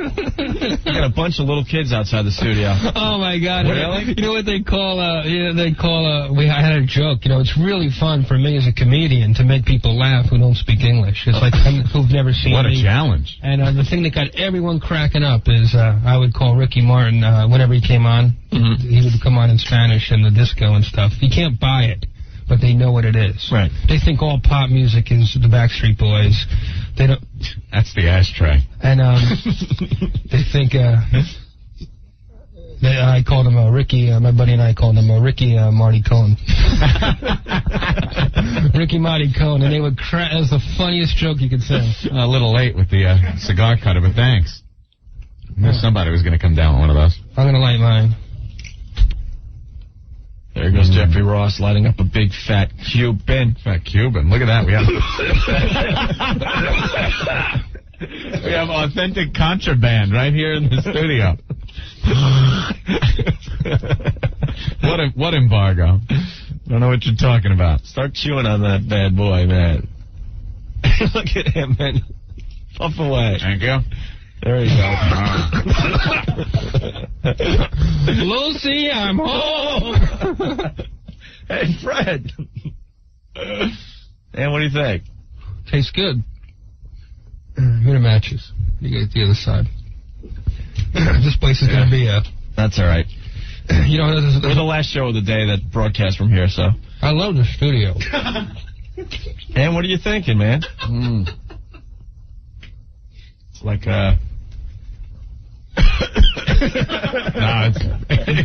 They're strong. And you know what the best cigars are? They have the local ones. No, they have nothing written on them. They're just rolled in these little towns. Yeah. You should have brought some of those home. Oh, he probably did. He's keeping those for himself. He's not stupid. It's like literally, it's for like 50 cents. You get 10 of them and stuff like that. Yeah. There, you know. Wow.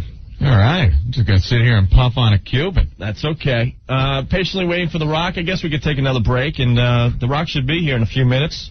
We're going to continue our interview with Jeffrey Ross, and we'll bring Rock into the fold as well, Anthony, okay? All right. And don't forget Jeffrey Ross at Caroline starting tonight at 8 p.m. Boy, I got a buzz. And playing all weekend. Through Sunday. Yeah.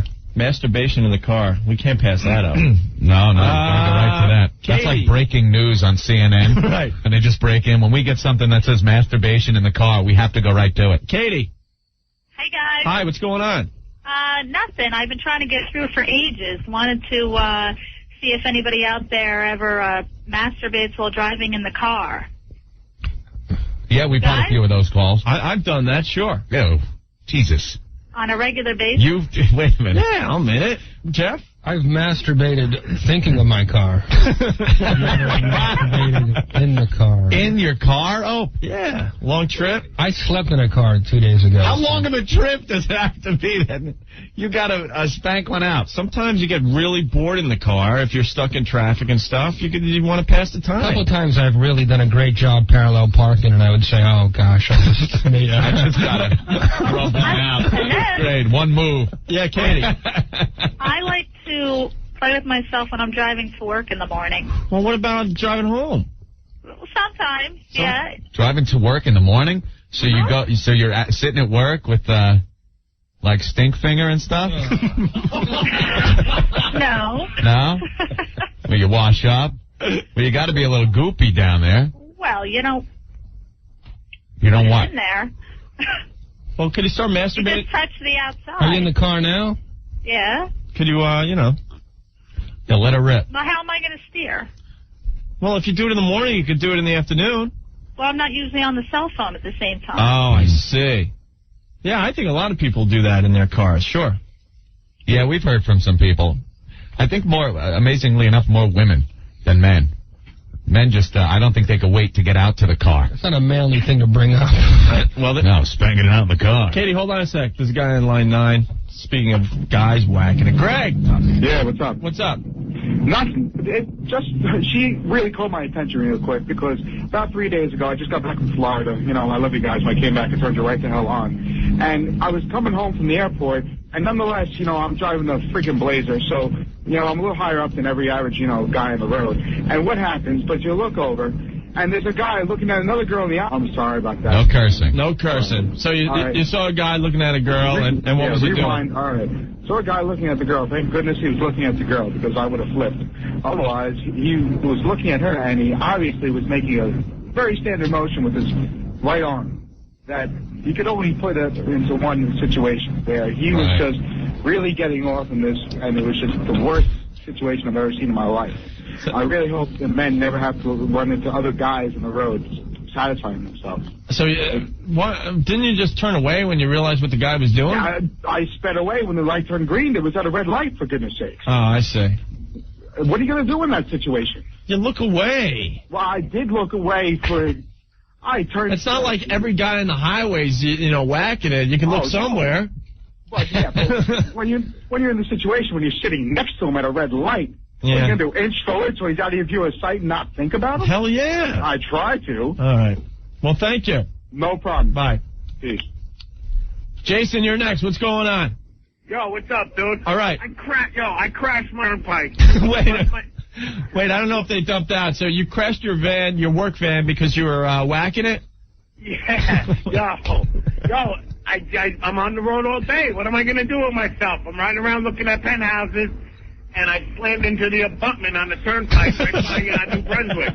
Yeah, it was pretty funny at the time. My boss didn't think so, but I thought it was pretty funny. That's hilarious. You guys are great, man. I love your show. Hey, thank you, I'm in Jason. my van all day long. Obviously, I have another job now. They fired me, but, you know. Right. All right, well, thank you. Yo. Very good. You guys have a great New Year. All right, you too. Later. How you can look at all the people on the phones that want to talk about it. It's a common thing. Yeah, I don't know. That's a little rough. Yeah, but what happens with the toll?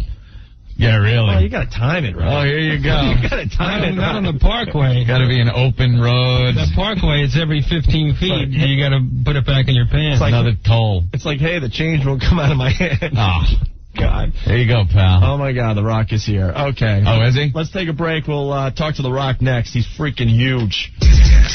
Opie and Anthony. This is debauchery mania.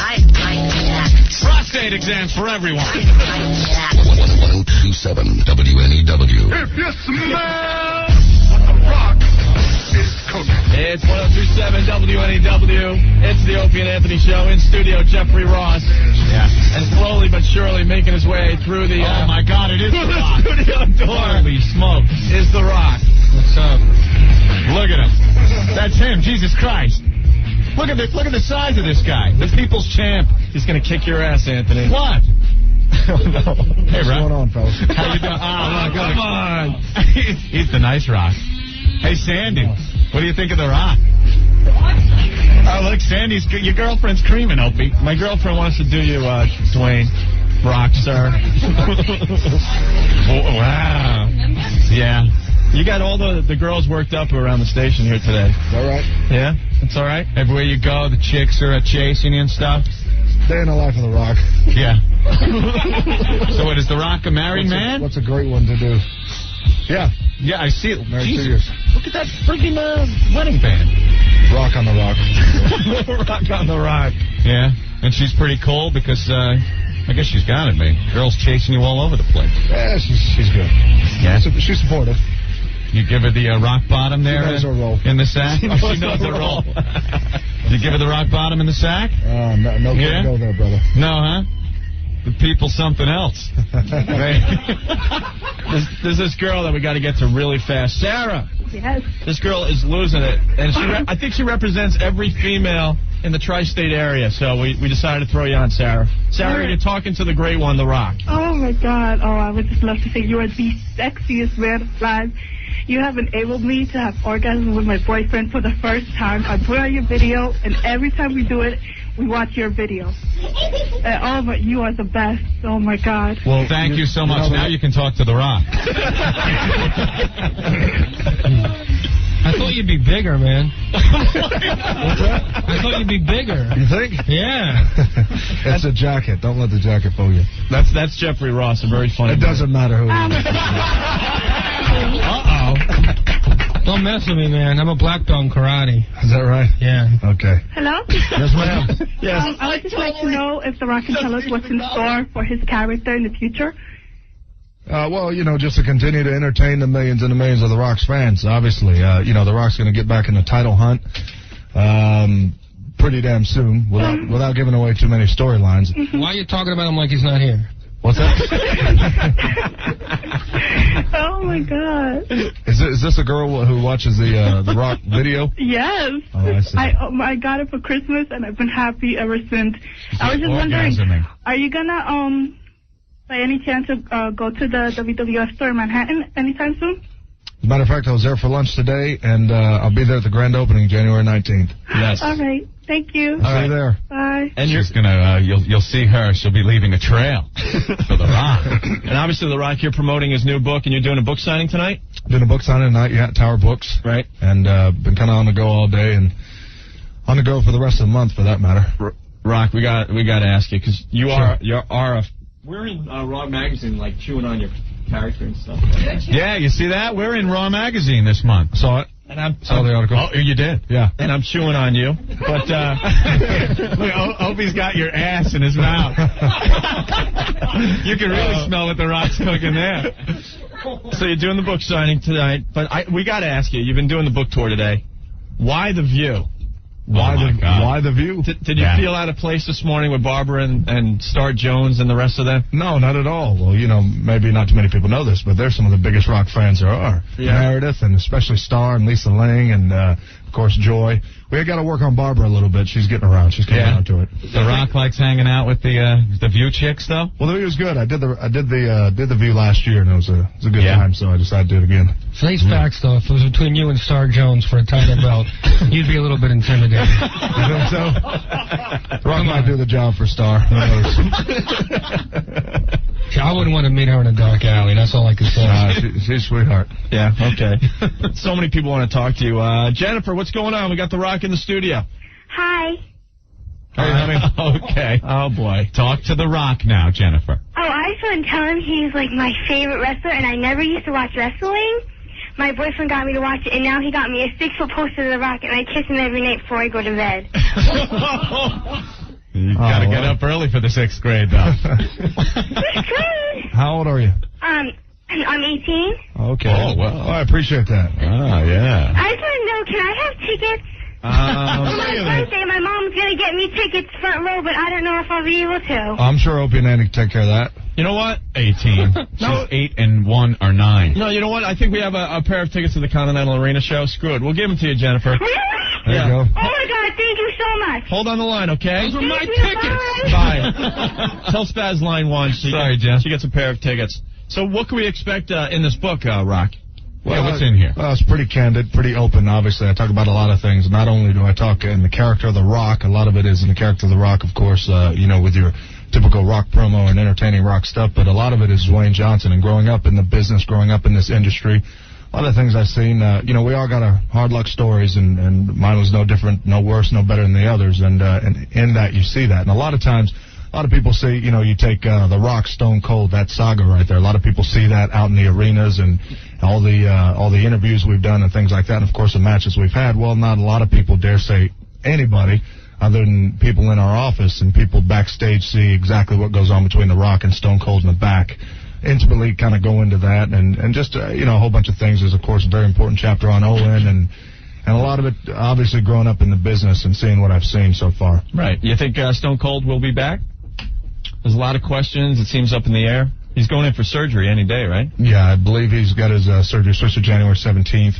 And, I think he's going to be back. He knows there's going to be one more Rock Austin WrestleMania. I'll see him next year. Right. You got to feel pretty good. You're, like, getting all the heat, man. You better hope he doesn't come back, buddy. That's all. You better hope The Rock don't come over there and put his foot right in your candy ass. You better hope. I'm not afraid of you, man. My dad's a lawyer, mother. Jeffrey and The Rock, man.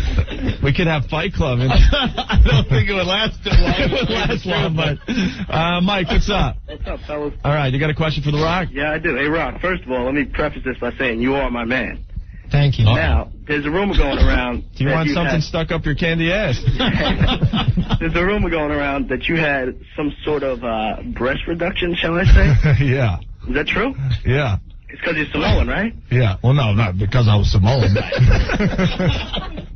But you really had breast reduction surgery? Yeah, it was one of those things where it was like a part of a liposuction deal done, and I had a little bit of fat. I had that taken out. Let me ask you one more question. Did you have like baloney tits or something? No, it wasn't baloney. It wasn't anything like it wasn't like a Mark Henry tit or anything like that. Hey, you guys got any tickets for me? Honestly, I'm in 7th grade. Yeah, but you're not. You're not a cute girl that's ready to have an orgasm. I'll dress up like a cute girl. That's okay. Hey, I'll give you tickets to see me, man. Caroline? Yeah, I'll wrestle you. Yeah, Jeffrey Ross appearing at Caroline's tonight. Let's not forget him today. All right, fellas. Thanks a lot. All right, thank you.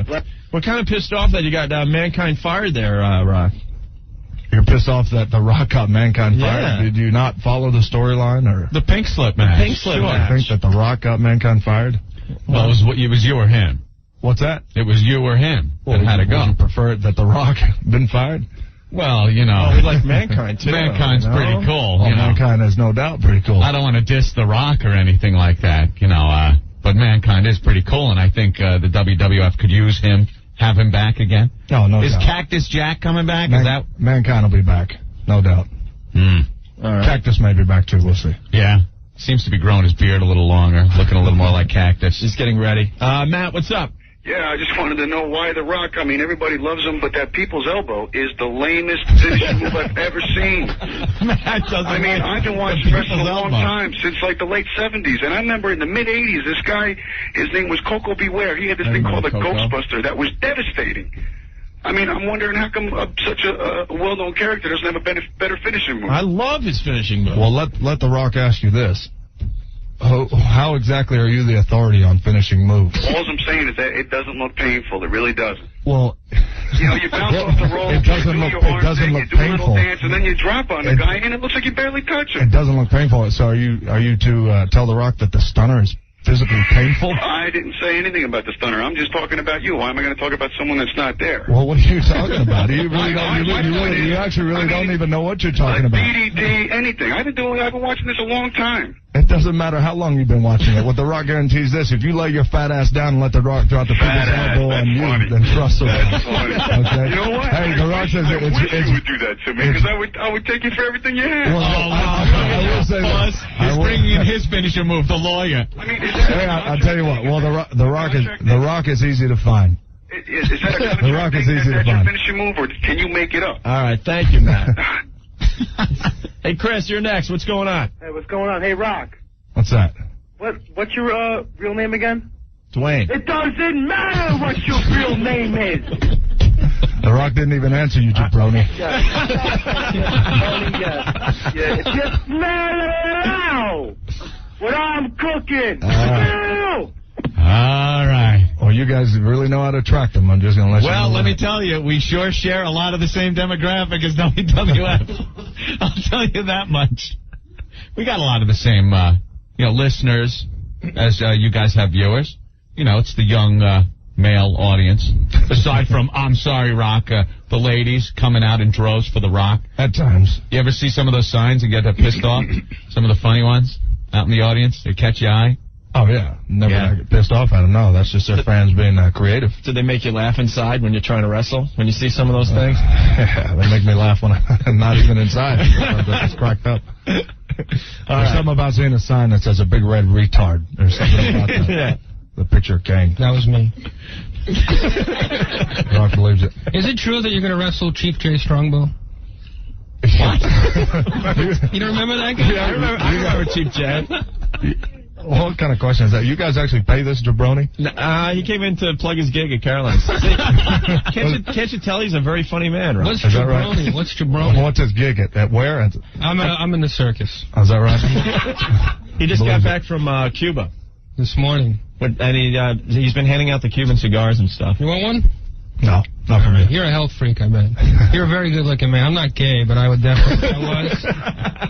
This is the best-looking guy I've ever seen. I can't believe you're no scars, no nothing. Inside. I understand. On the heart, man. Yeah, a lot of scars that he'll talk about in his book. Book signing tonight. We have a few more minutes with you, Rock, or what? Yeah. All right. Quick break, and we'll be back. Stay there. Dudes with tudes. So I think every time we open our mouths, we're pissing someone off. Opie and Anthony. Yeah. We're out of control. We're so wacky. All right, knock it off. 102.7 102.7 WNEW. If you smell what The Rock is cooking. You got that right. We got The Rock live in the studio, Anthony. Yes. Actually, Dwayne Johnson. Do you want us to call you Dwayne? Rock, Dwayne. The Rock is his Hebrew name. All the same. It's 102.7 WNEW. Jeffrey Ross also in studio, appearing at Caroline's tonight through the weekend. And The Rock promoting his book. Yes, The Rock Says. The Rock Says. There's some great anecdotes in here. Have you been studying up on The Rock, Jeffrey? Can I read a couple lines? Is it all right? Yeah, go ahead. Chapter, page 277. With the success, of course, has come a fair amount of criticism, most of which is either unfounded or misdirected. It's funny. I don't recall Brian De Palma getting that much heat when he directed Scarface. I don't recall hearing anyone jump all over Steven Spielberg for the violence and... I don't know, man. Who was a ghostwriter with you? Mike Tyson? Joe Layden. Mike Tyson. Oh, my God. No, that came directly from me. Well, a lot of the criticism from the violence, I guess. Well, wait a minute. What's the problem with Joe Layden?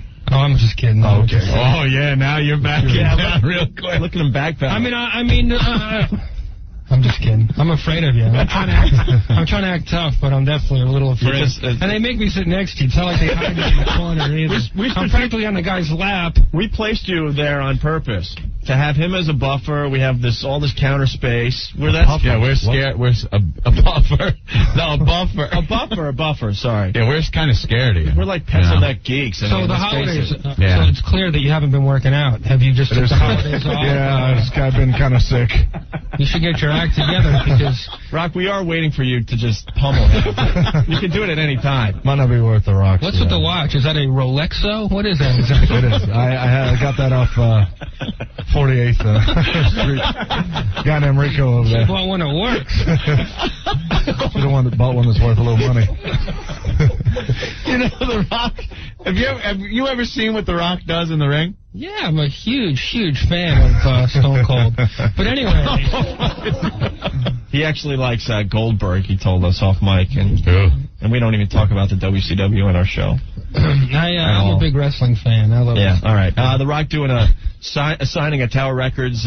Where's this? East 4th Street and Lafayette in the East Village. I hear it's a mob scene already. It's been a mob scene since, 5 a.m. this morning, I'm hearing?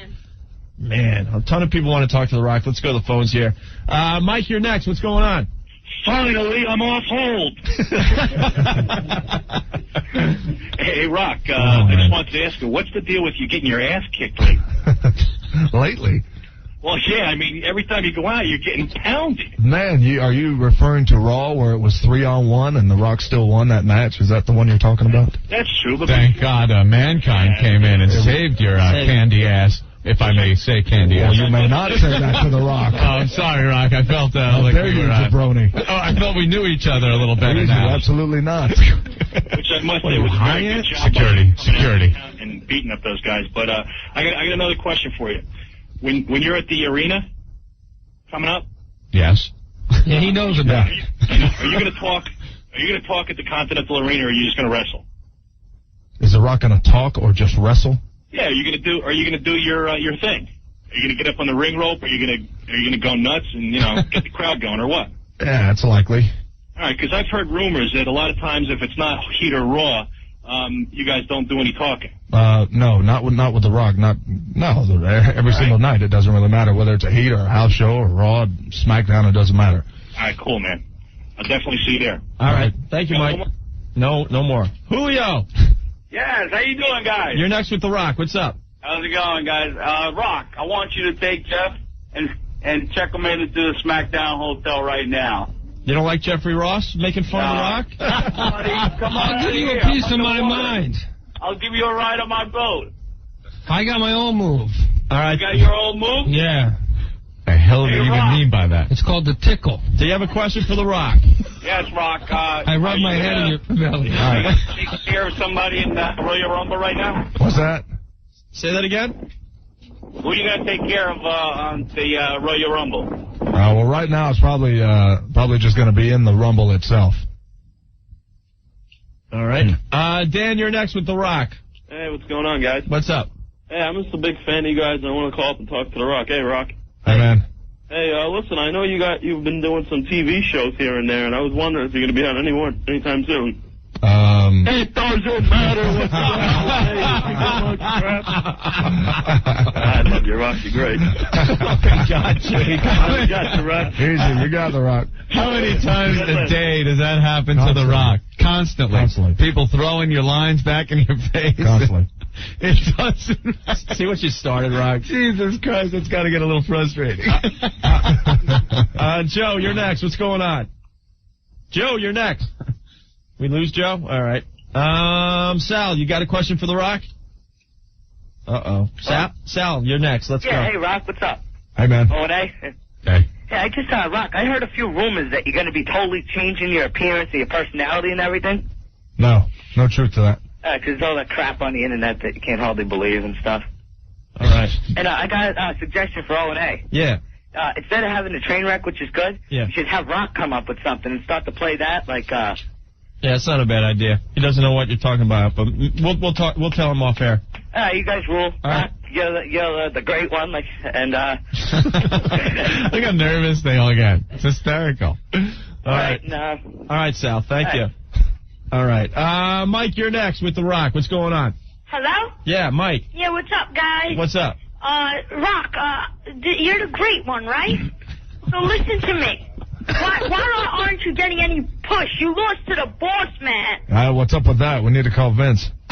That's boss man. He's some jabroni off the street. All right? All right, Mike. All right, thanks a lot. Later. Cute kid. Rock, because of you, we have all the kids listening today. They begged their moms to listen to the Opie and Anthony show. Yeah. And we had to hold off on our shows we usually have. We have, one of them we had was a girl that shot an egg out of her vagina. 9 feet. Wow. So usually the kids don't get to listen. But wonder why. You should have been here for that show. And you think the WWF is shocking, you should see this show Oh, my God. on a daily basis. Although the Moolah Mae Young thing, what do you personally think of that whole thing? It's entertaining. Yeah? It certainly is. When you see a half-nude old broad getting thrown over the top rope, how the hell do you change the channel? It's impossible. I'm glued to the screen when that happens. You don't have to deal with them, though, right? They don't usually put you in any matches with them. No, The Rock's really not currently involved with the Moolah Mae Young storyline. Yeah. Thank God, right? Although, is Mark Henry really banging that old broad? Because I really can't tell. It seems like he is really romantically involved. He may be. Knowing him, right? He may be, just for the record, he may be. Picture that scene, man. Hey, when's Vince coming back? He's on his 6-week vacation or something? Pretty soon. Yeah, because we're getting a little tired of the Stephanie storyline. It was fun at first, but now it's time to move on. Yeah, Stephanie and Triple H. She's got to stop making that Shane face. You ever see her? Stephanie making the Shane face like you just smelt a bad fart. He like puckers up the lips. She does the same thing. Puts them up. Like it's like they're smelling what The Rock is cooking after Chinese or something. I don't know. All right, Anthony, you're next with The Rock. What's going on today? Rocky, what's up? Hey, man. Listen, man, I know you got to show a little respect because I saw Triple H and he's married to her, but what do you think about China? Is she hot or what? It's not bad. Not bad. Are you digging her? Well, you know, those cans, man. She's looking a lot better than she used to. You're not I'll give her that much. That's for sure. Rocky, man, you're the best. Cleaned Keep up it real right? nice. I appreciate it. Take care, man. All right. There's a guy on the line that said he went to school with you. Chris. Yeah, Rock. Hey. How's it going? Hey, man. Yeah, I was just wondering, when are you going to come up with a new line, you know? Don't you think your line's a little played out now? No, not really. You may think it. Yeah, I think a lot. But it doesn't matter what you think. You know what? Let me ask you another question. No, seriously. I got a good line for you. Now, I've fallen and I can't get up. That would catch on. That could be That's the a next T-shirt one. right there. Scott, you're next with The Rock. What's going on? Hey, how you doing, Opie and Anthony? What's going on? All right. Rock, I just gotta say, you're one of the greatest performers I've ever seen on TV, man. Right now, I got my 3-year-old son running around my house telling me what The Rock is cooking. And you guys are great on that. You know, Well, it's good work, thank you. man. All right, thank you. Appreciate that. Like I Thanks said, a lot, the man. accolades just coming in. It's amazing. All our listeners are tongue-tied with The Rock in studio today. Yeah. Are you going to be moving on to, like, movies, sitcoms? You want to do all that stuff? Or? I've done a lot of television work. But we've seen the commercials probably, and stuff. They're hilarious. Probably this year. Yeah. Venture off in the movie. Right. Now, you a big Elvis fan? Is that true? Yeah? Oh, yeah. Yeah? Could you sing us a line, maybe? No. No. Come on. The book's got awesome pictures, man. It does. This picture of you and Andre the Giant as a little kid. Let me see. Look at that. That's you as a kid? How'd you meet him, man? How'd you meet him? Wait a minute. That's you as a kid? It is. Yeah, easy. The Rock's looking good there. I'm just saying. Pass that picture around. I could relate to the hairdo. That's a cool. That's right. I could definitely relate. Was he a cool guy? Yeah, real cool guy. Yeah. Right after that was snapped, he threw Rock to the floor. That's right. It's a memorable moment. Wow, that's something. Sporting the fro. That's it. During the early days, yeah. Boy, that was a curse. I remember that. My hair just like a big dandelion head. You know? I had the same thing, Rock. I understand. I know where you're coming from. You feel the Rock on that one. I feel your pain, yeah. Dan, you're next with The Rock. What's going on? Rock, Opie and Anthony, what's up? How you doing? All right. Hey. I want to ask the great one who he looked up to as a kid, who is his favorite wrestler all time. Favorite wrestler? Well, obviously, I looked up to my dad and my grandfather who were in the business, but I'd have to say probably the entertainers would have to be probably Magnificent Morocco, even including Ric Flair as well. Mm-hmm. Keep up the great work. You guys are awesome. Rock, you are the great one. I'm not going to bother you with doing any of your tacky catch lines, but I know what you're cooking. God damn. Eddie, you're next with The Rock. We only have a few minutes left here. What's going on? Yeah, I just want to ask The Rock what he thought about when the Road Dogg was on your show and he was talking all that trash about him. Oh, yeah, the Road Dogg did talk a little trash about The Rock. Yeah, it almost sounded like you two, we're talking real life, kind of have a little, tiff going. No, there's no tiff with The Rock. There's a tiff with Road Dogg. He's the type of guy who's kind of insecure at times and very jealous, and it's just that simple. When are you going to lay the smackdown on him again? Whenever I get the script. All right, Rock, you want to go one-on-one with me? No, you might hurt The Rock, man. That's right, you know that. Sounds like a tough dude. That's right, yeah. Rock, you're great, Rock. I'll talk to you later. Appreciate it. Hey, Rock, does it ever get real in the ring when you really don't like the guy? Like you give it a little extra push or something? No, not really. I mean, I'm pretty much professional in there, and the rest of the guys in WWF are professional guys. Right. We got an issue, it'll be handled back in the back, and then never in the ring, in front of everybody. Right. That's it. Nice curse from The Rock. Rock on that one. All right. But it is what it is. All right. If anyone's Curse got in a book, unprofessional. too. Curse in a book, too. What's your personal view on toning down the whole damn wrestling thing? Because it pisses us off. All these people coming out of the woodwork saying it's too violent and... Well, it's easy to say that. On network television, you'll find a lot worse. Mm-hmm. We don't murder people, obviously, on our show. And a lot of times our show's reality-based, but at the same time, you'd be an idiot to think that it's completely legitimate, because it's not. I remember seeing the Boss Man getting hanged. That's right. That's true. Wait a minute. That looked like murder to me. But then, like Wile E. Coyote, he was back the next day with no problem. That's right. I was like, wait a minute, they hung him yesterday. What happened? Some stuff's real. That blood on Austin's head, sometimes, I don't know. That seems real. There's a lot of real seems things. painful. The blood's real, yeah. All the blood's real. All right. Oh, any contact that maybe shouldn't have happened? I see a lot of times, looks like X-Pac doing that spinning back kick. How the hell you know where that's going to land every time? Well, that's just one of those, that's a hell of a kick. You kind of just got to suck it up. I mean, sometimes I swear to Christ, you just smack someone in the side of the head. You seem like, wait a minute, he just kicked him in the head. Right. Bleeding. You ever catch anything from X-Pac? Off guard, yeah. Yeah, a couple of them. Yeah. He's a little pipsqueak anyway, though, compared to The Rock. Look at you. Right? You break him in half. Mark, you're next with The Rock. What's up? Anthony is such a wuss. Why? Why don't you do your impersonation of him? What? The great one. Do your impersonation to his face. What impersonation? The impersonation you always do when you talk about him. I don't know what you're talking about. In a loving way. He doesn't trash The Rock. I don't trash The Rock. Doesn't trash the great one. It's like everybody does an impression of The Rock. All right, wait. What has he said, Mark?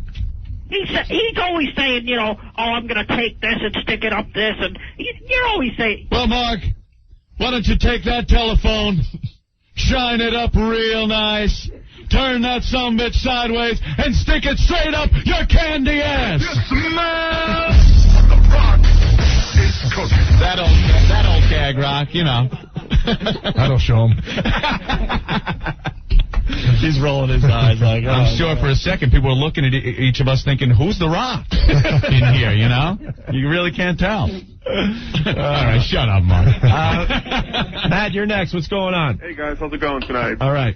Rock, I ever wondered, with so many cool heels and the lack of, like, hated heels, I was wondering if you ever had to turn The Rock evil again, would you ever think about bringing back third-generation superstar Rocky Maivia, since, like, everybody pretty much hated him?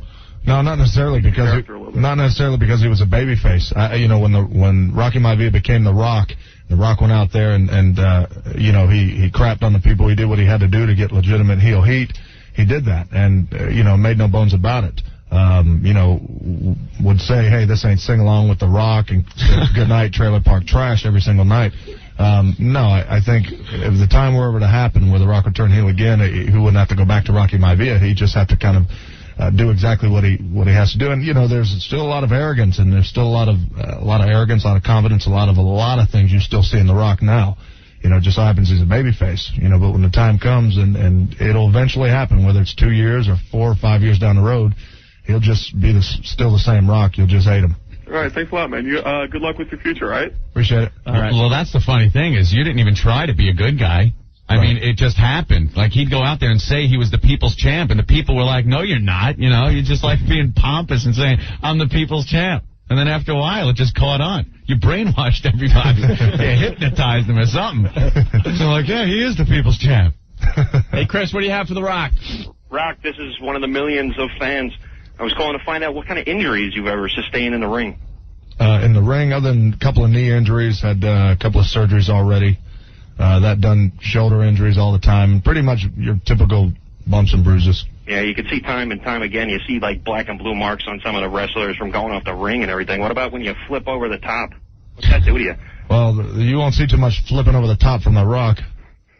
Not like the Hardy Boys or anything like that. Yeah, they get into it. That ladder match is still one of the most amazing things I've ever seen. We got Sick Boy in the studio. He's like a wrestling expert. You got a quick question for The Rock there, Sick Boy? He's been chomping at the bit all afternoon. Yeah, I was actually kind of curious about, remember the MTV special over the summer?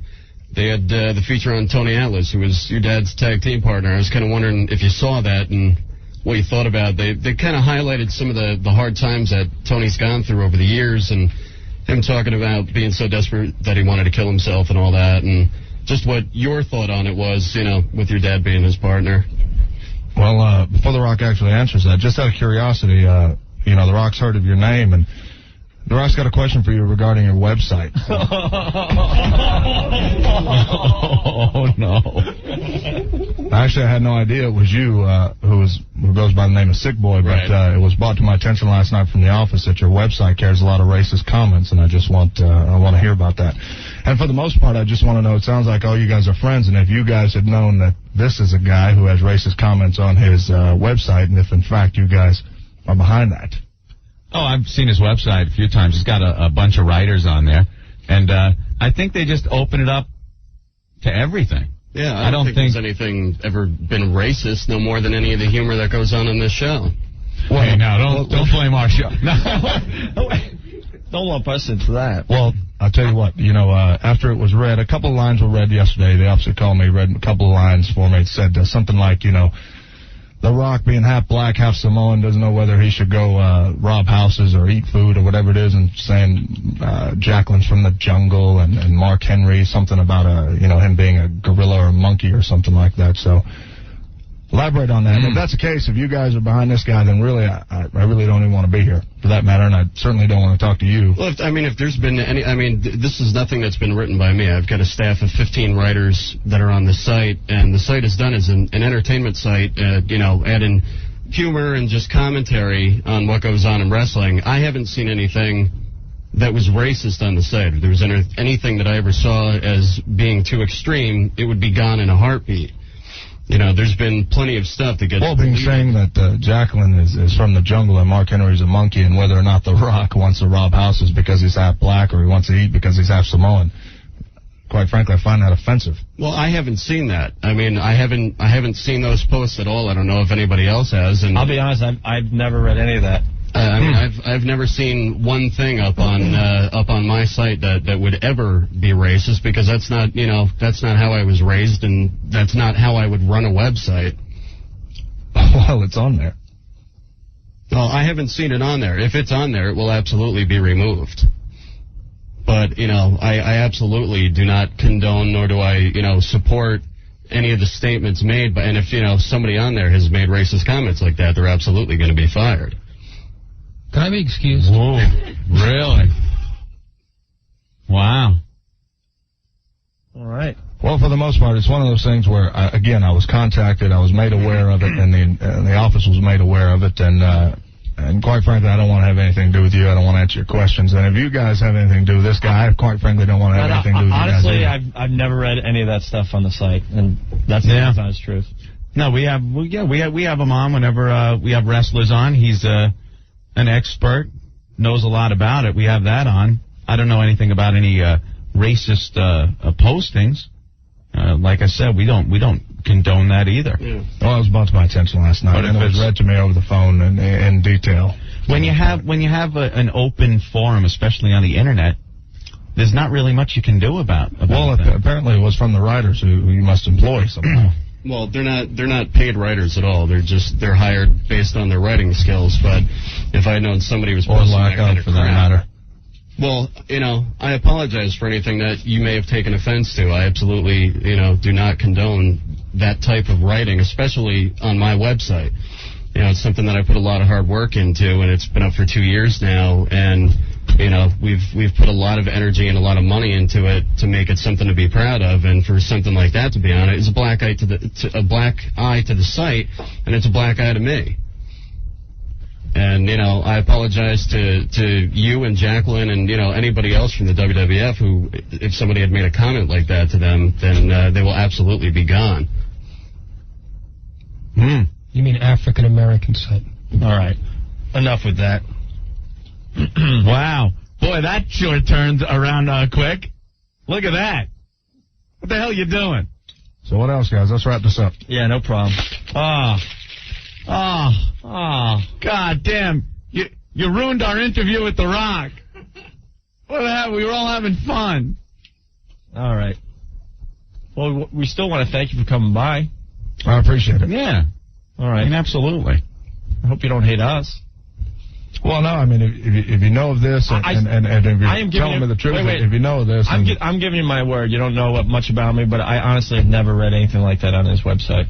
And that is my word. I'm not backing down or anything. I've never read anything like that. And that's the God's honest truth.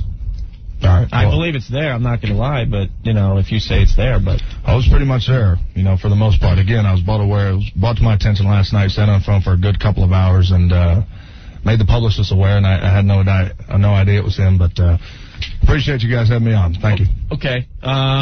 Book signing starting at 7 tonight, Tower Records, East 4th Street, and Lafayette in the East Village. Got to thank The Rock for stopping on by today. I can't even believe these morons. He's a disgusting little man. And Anthony. What a douchebag. Trainwreck Radio. Bend over.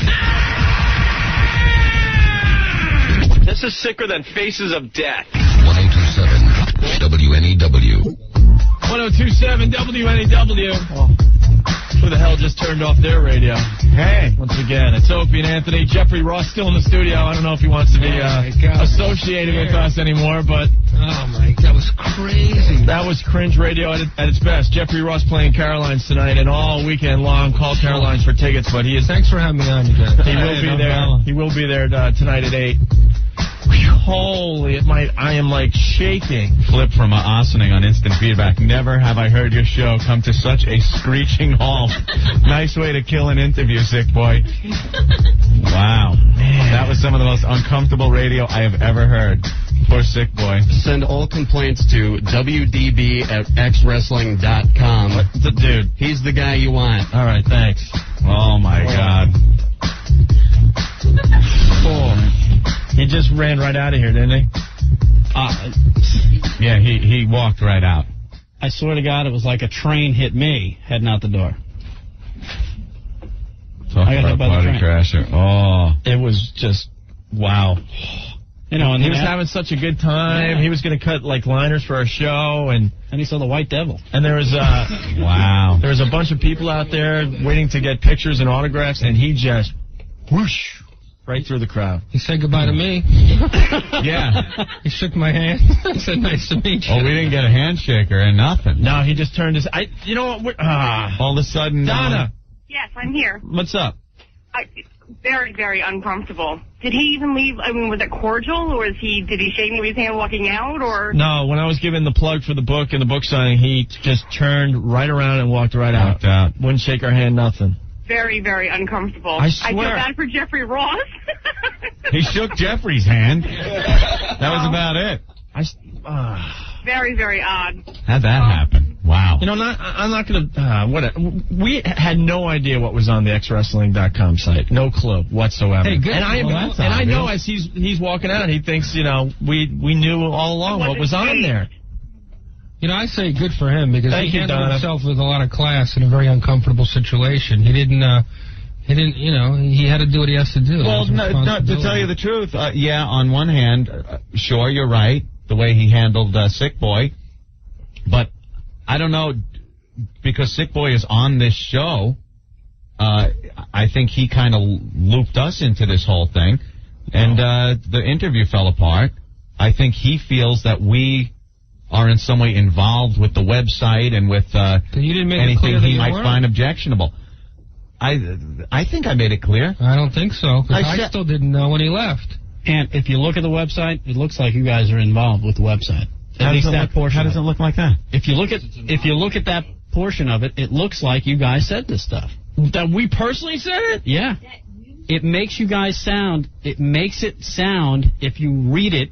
And it's taken out of if people are just reading lines off it. What is it, a mock interview? It's a mock interview that was done yesterday. And I just want the point to be made clear in case anybody missed it. I didn't write it. It is on xwrestling.com, which is my site. Dude, stop plugging your website. Stop plugging your website and go home and delete that thing. Don't worry about it. What's your problem? It's okay. I'm just pissed. Because he left here thinking that, you know, we had everything to do with that. We didn't. We get in enough trouble on our own. I don't need people accusing us for stuff that we didn't do. And we didn't do anything. We're completely innocent. As far as he is concerned, having Sick Boy on our show, we are involved. And in that case, he's right. That we do have him on the show. We're not involved with the website. We're not involved in any other way. But I think him knowing that we have him on our show is enough. That it pissed him off. He must be very sensitive when it comes to racial stuff. He entertains kids. He's got to be. I need another beer. Can we light up the Cubans again? You want to burn Cubans? What? Hey, who's this? Is that a train? Danny. Huh? Danny, what's going on? Not much. Yeah, I just wanted to call in. I think the way he left was kind of messed up, you know, because all you guys did was praise him the whole time, and, you know, he just turned his back on you real cold-hearted, you know? You know, I'm starting to get a little pissed off now that I'm thinking about this, and now that he's gone. I mean, does he have a problem with The Godfather? When The Godfather comes out pimping hoes 24/7 and smoking joints and stuff? That seems to be a racial stereotype. See, the whole thing is, though, you know, like, you guys made him so high up on the show, you know, and then he just turns it around because he reads something on the website that had no control over you or the station, you know? Yeah. And it's foul, you know? I mean, you guys had him on, you praised him up, and, you know, he just walked out like a real jerk-off. Yeah, you know, I have so many things going on in my head right now. It's like, he said he spent 2 hours, you know, on the phone about this last night. Yeah. So he should have brought it up as soon as he walked in the door. Because wait. Because if it looks like it's a mock interview that we did with The Rock, so obviously it looks like we're associated with what was said on xwrestling.com. He should have, you know, confronted us as soon as he walked in the door. Dude, I read that post, and it's obvious. It says it at the beginning. It's a fake mock fantasy interview.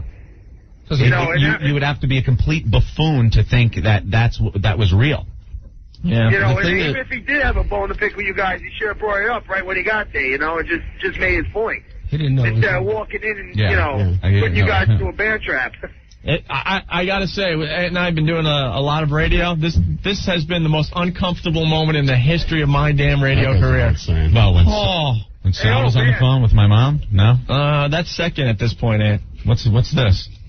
The thing that really bugged me was the fact that if they were looking at that for 2 hours last night, nobody took the time to just, from one of his representatives to just send me an email and say, the representatives. Oh, they'll probably be getting an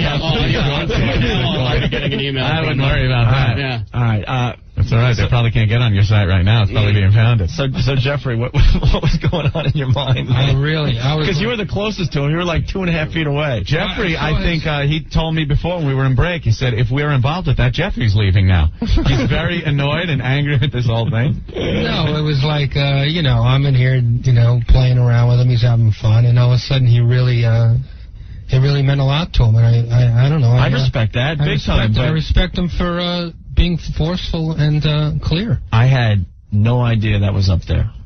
No idea. And even if it's a fake thing, even if it's clearly a fake thing, it still shouldn't be up there. I mean, the kids are looking at it. I don't have kids, but if I did, I'd be pretty pissed. All right. See, now I'm on the end of the spectrum where I say if it's the internet, anything goes. I say anything goes. It's First Amendment, man. I don't care what it says. But fine, he's still got to do what he did. Okay, that's fine. He wasn't arguing the First Amendment. He was saying you're a prick and you're a racist if you let that be on your website. I was an innocent bystander, and that's what pisses me off. I had no idea. And like he dissed us at the end of the interview. I had no freaking clue, and that's what's pissing me off. I had no idea. I told him man to man. I had no idea about what he was talking about. I was trying to be clear without coming across like we're totally separating ourselves from Sick Boy. He's never been here before. I don't know what the site is at all. I didn't want to go that route, but I wanted him to know that, no, we don't know or condone anything that is on his website. And if you look on his website, at the bottom it says the person that runs his website does not necessarily agree with what's posted here or anything. And I can't monitor the damn thing 24 hours a day, which is a real problem when you've got 15 guys writing who are all, chomping at the bit to try and be funny. And it's, somebody does something that pisses off the Rock. Yeah. I get the heat for it, and then, you guys get blown off. When you have an open forum on the internet or in books or magazines or anything, sometimes that happens. Well, look at what happened with the New York radio message board. Yeah. Hey, and Bob. Zillions of people that... Hey, what's up, Bob? Exactly. Same thing. Hammered that thing. I thought you guys were dead. Yeah, well, so did we. I'm not making a joke. I was driving home. I skidded my truck, and I turned up the radio. I pulled right off the road. I said, these guys are dead. Yeah, Dale from Manhattan wants to know, are you guys cleaning out your shorts and hosing off the chairs? It was very real though what he was saying and feeling. Yeah, that was it was just. But I don't think he understood that. You see, he thought that you guys were associated with Sick Boy, like you had something to do with his website. Right. It's not like he came. As soon as he found out that Sick Boy was there, because he says, he said, I saw you outside and I didn't know that you were Sick Boy. Right. So as soon as he found out that he was Sick Boy, that's when he went. No pun intended. Ape. All right. You know what you should have done? What? Not you. Sick Boy. Like right when he said that, you should have went, oh yeah, well I'm telling you, Rock. Like get into character. Yeah, because I wasn't close enough to get my ass kicked there, and Sick Boy, you should have seen your face, man. Classic. I could feel it. I could feel the look on my face. I'm like, there is no blood in my face right now. The Rock is like a couple of feet away from him. Try 10 inches or something away from me. And the look that he had in his eyes, I'm like, well, I'm getting my ass kicked tonight. Well, that would have been your Fight Club. Would have been by The Rock. Yeah, that's true. At least that would have been Rick's Fight Club. I'm trying to think, what's the move if he starts just pummeling you? There's no move. Oh, there's no move. You sit and watch. You just let him hit you. You sit and watch. Get the hell out of the way. Yeah. All right, Bob. Thank you. You guys would have been safe because you have Spaz, the pro wrestler, in the studio. Yeah, Spaz could have laid some moves on him. He could have laid the. I don't want to say it. Bye. All right. Thank you. Oh my God. Hey, Chuck, you're next. What's going on? Yo, I can smell what was in your pants. Smell that. Wow. Damn. I'll tell you something. I don't give a damn who you have on. Anybody that comes on the O&A show from now on, my ears are glued to the radio. Yeah. I don't give a damn who it is. It was still good, but I'm going to tell you something. Your boy, Sick Boy, this is what got him. He was like, oh, it's only the same thing that goes here on this show. I know what that killed him. That came out totally the wrong way. That's what did it, baby. Chuck's a black guy. Not that it matters, but apparently he doesn't know me very well, huh? I'll tell you one thing. Joke time was over real fast. It was like, poof. Ah, man. I'm going to tell you something. It was brutal, but it was still good, man. And you know what? You guys handled it very well. Right. You know what I mean? You handled it as best as you could. You stood by the fact that you told the truth. You stood by your boy, Sick Boy, who, by the way, and what the worst kind of advice ever, getting a character, he'd have been Dead Boy. Never been his name from now on. Right. You know what I mean? But you did the best thing you could. You stood by the fact that, hey, look, this guy, we're associated with him, but not in the way that you think, and that's the truth, and what can we do about it? You know what I mean? Well, later on, hey, it's still good radio. What the hell? Thank you, Chuck. Later on. Bye. Guilt by association. Jeffrey's leaving? I'm going to work. Oh, no, Jeffrey's leaving. No one That's wants to hang with us anymore. That's it. It's over. That's not true. I know. Oh, I had a man. great time. This is the best time. That's Last it. time was fun, too. With Jimmy Kimmel. You're always here for some highlight. I know. Really? Last time it was Damn. pretty crazy, too. All right, we'll say goodbye to Jeffrey Ross, everyone. Night, Jeffrey. He's going to be at Caroline's tonight through Sunday. Very funny, man. Go see him at Caroline's. 8 o'clock show tonight.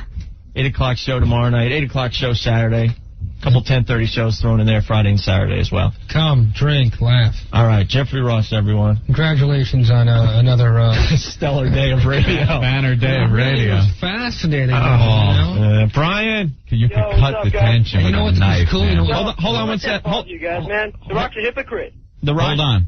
Why is he a hypocrite? Why? Remember when DX did a little skit on The Nation and they all dressed up in blackface? Yeah. Didn't seem to bother The Rock at all. Yeah.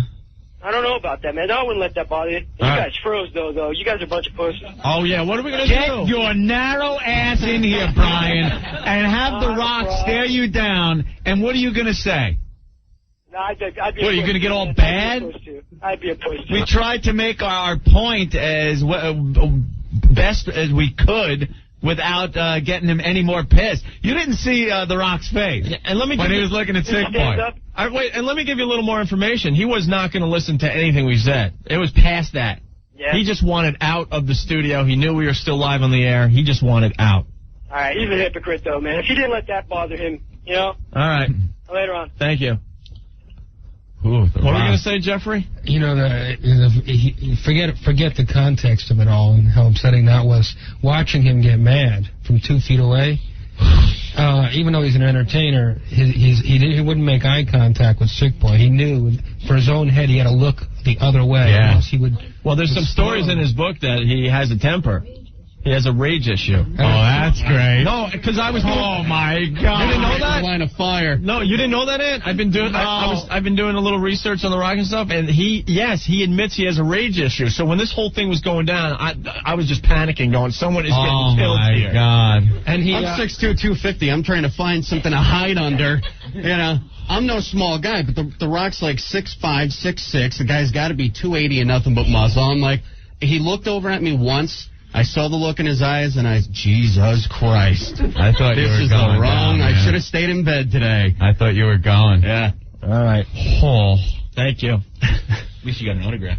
Yeah, he autographed my book. In your own blood. Yeah. Tim, what's up? Timmy. Tim or Ken? Whatever, whoever you are. Take it easy, Jeff. I think that the Rock ambushed you guys, knew it coming in, and had a responsibility to say that to you up front. And I think, or O&A, you were there commenting on it earlier. I'm very suspicious because if he knew all this coming into our studio and he had a feeling that we might be associated with all that, then I wish he would have said something up front. The air should have been cleared up front and before you guys got on the air. Right. And that show should not have come to the screeching halt that it did. All right. That's all I wanted to say. Thank you. Thanks. Well, now I'm afraid to go to the grand opening of the WWF restaurant. Kevin, what's going on? My what's face up? putting a cheeseburger. All right, what's up? Listen, I just want to say I was on the Rock side, dude. That's okay. Just because, I agree with you guys, too, because I know you had nothing to do with that website. But it was obvious, he knew nothing about, Sick Boy being in there when he walked in because he was horsing around with you guys and joking around. Right. But, whatchamacallit, the way you guys handled it, you were kind of weak in your defense. Like, you didn't really get your point across that you weren't associated with the website. Kevin, he wasn't going to... You had to see his face. He wasn't going to listen to anything we had to say. He wanted out. Really? He was, like, furious? I apologized man to man as best I could. And as soon as we went to commercials, usually, you know, we take pictures with our guests. You know, we shake a hand or two. We laugh, you know. And then you know, usually they go out in the hallway and they take pictures with some of our listeners that came down. And, you know, then if they're really cool, they'll cut some liners for our radio show. What happened was, as soon as we hit that commercial, he turned around and walked out. Really? Without saying bye. So he wasn't going to listen to anything we had to say. If we would have made it clear that we're not involved with the website, we'd have gotten 20,000 phone calls and emails going, you guys sold Sick Boy down the river, you bunch of pussies, you made it sound like you were backpedaling and stuff.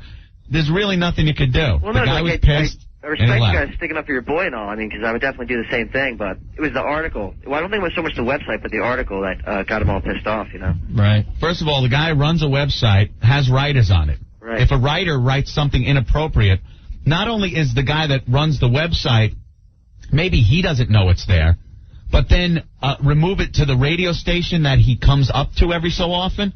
I mean, it's obvious we're not involved with the website. And whether we have to explain that to The Rock live on the air as he's pissed is another story. I don't think we had to. And I think at that point he was pissed and he was leaving. Right. He had already made up his mind in his head. And we weren't going to talk him out of it. And we can't babysit everyone that is associated with this show. We don't know what everyone does. People come in the door all the time. They got things, they got products, they got websites. What, are we supposed to look at everything and make sure everything's milk toasty right? Before we put them on the air? No, it's not what the show is about. I hear you, man. I'm a big It's fan. an open forum, and there are First Amendment rights that are protected. If you have an open forum on the Internet... I know. I agree with Jeffrey, though. It's not the First Amendment. It's like, I mean, he wasn't saying that... Well, his personal... No, that's fine. Then he has every right to get up and leave. Right. But we shouldn't have to backpedal or anything. So are you guys pissed off at The Rock? No, he has his own agenda. That's fine. I respect what he had to say and stuff, but if he had any inkling that we were associated with you know, this before he came into the studio, then yes, I am pissed that he didn't say it up front. Yeah. I think he'd be even more pissed if he knew that the guy who wrote that writes for Raw Magazine now. Oh, not anymore. Not anymore. Yeah, well, he's no longer going to be writing for my site. I can guarantee that. All right, Kevin, thank you. Yeah, thanks a lot. Big fan, guys. All right. Later. Bye. God, this is all anyone wants to talk about, but it was pretty intense. A pretty intense 3 minutes. Steve, what's up? Yeah, I just think The Rock is a total hypocrite. And he's a real jerk. 2 minutes earlier, all he's talking about is when he wants to be a bad guy again, all he's got to do is call people trailer park trash. And all of a sudden it's okay to, it's okay for him to be mad over a website. I think it's a little ridiculous. The WWF is based on pissing people off, period. That's why people watch it. It's entertainment. Right. And so is a website. I don't understand. All right. Well, thank you, Steve. All right, have a nice ass, guys. All right, bye. Mark, you're next. What's going on? Opie. Yeah. Anthony, let me tell you something, man. F The Rock. That was, I mean, how do you just come in there and with all the humor that goes on that show like that he could even get mad at something that he don't even know if you guys had a part of? You know what I mean? But I pulled over and I heard you guys crapping your pants. I'm sure all you guys did. Sick boy, he was stuttering so bad he didn't know what to do. I'm sure you guys all enjoyed that. Oh, that was great. Oh, I love you guys, man. But that was ridiculous. From now on, I'm not even going to watch them anymore. All right. Because that was ridiculous. You guys are the best. Keep it up. Bye. Joe in Brooklyn, where in the hell was Old Dirty when you need him? Yeah, he could have smoothed everything out, I'm sure. Hey, George, what's going on? What's up, guys? Guys, I love you and everything, but I never heard so many stuttering. And what happened is in my entire life. Well, come on, we admit it. We're a bunch of pussies. We're not this huge friggin' guy. You watch the goddamn show. We don't trick you guys. We admit we're the biggest pusses. Hey, man, no more raw interviews, huh? What? We have nothing to do I know with it. any I know. It's just off-color posting on any website whatsoever. That's it. The Rock had his mind made up. He left. Yeah, but he was retarded. He comes in and he's joking around with you guys. And then all... Yeah, well... No, where was Reverend Al when you needed him right there? All right. Well, thank you. All right, guys. Take it easy. Act quiet while try plunk down 3. I got to hear this guy's logic. All right. Pete. Yeah. What's up? Yeah, I just wanted to say that Opie stuck up for The Rock, and Anthony just kept his mouth shut. Yeah, because Opie was talking. What am I supposed to do? Talk on top of Opie? When he was done, then I put across my point. Well, I don't know. He was just saying. He was like, when that anything to do with it, we got nothing to do with it, and you just kept your mouth. I didn't want to sound like I was backpedaling. I don't know. I think you backed up. I think, you pussied out. Pussied out? He made his point, too. You know something? I got it. So much was happening at one time, I got to listen to a tape back of that and just hear what went on, because I thought I had explained pretty well. Right. What my point of view on this whole thing was. I don't know. I guess I was just going, and didn't even know it. I don't think any amount of reiterating the same point was going to convince this guy otherwise. No, you could see it in his face and in his body. He was done. Done. There was no talking. Well, and why try to... the way I got it, I just saw Opie trying to, stick up for you guys. And one thing I learned from this show, the more you try to explain something, the... Thanks for cursing, you ass. We had a dump out of that. All right, man. Thanks, Again, fellas. Bye.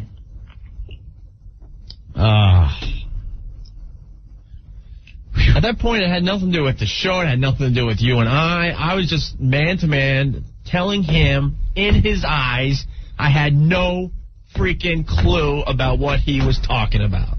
Yeah. And that's why I'm mad, because it didn't matter. His mind was made up. That's it. Done. So, done. All As soon right. as he said he had heard of the website, I'm like, I got a feeling this ain't a good thing. I saw his face. He turned around. He did that snort thing, that you see him do in the ring. The Brahma Bowl. He did the snort thing. He kind of looked over sideways. All right, Lisa, real fast. Yeah, I thought I was gonna cry when he was talking to you. I felt. Could you people stop cursing? I'm sorry, my bad. I'm really so sorry, but I mean, it's like I felt really bad for you guys. I really thought that he was gonna punch you guys in the face for that. We're all bummed and stuff too, because we really like him. We like The Rock. It was so cool. We have a really good relationship, or did, with the WWE. Oh, you meet your hero, and all of a sudden, and now we're scourging. He hates you. They're probably pulling the Raw magazine off the newsstands as we speak. January issue of Raw. But Anthony, me and my friends were sitting around looking at the Raw magazine. And we could swear to God, for a little bit, if you look really fast, you look like Ernest P. Worrell. Who's that? Ernest Anthony goes to camp. Anthony goes to camp. You must really be looking closely. I'm sorry, but I love you guys, okay? Right. Thank you, Lisa. All right, bye. We both did our best Dr. Bellows impression. But it was, I swear, but I never saw Jeannie,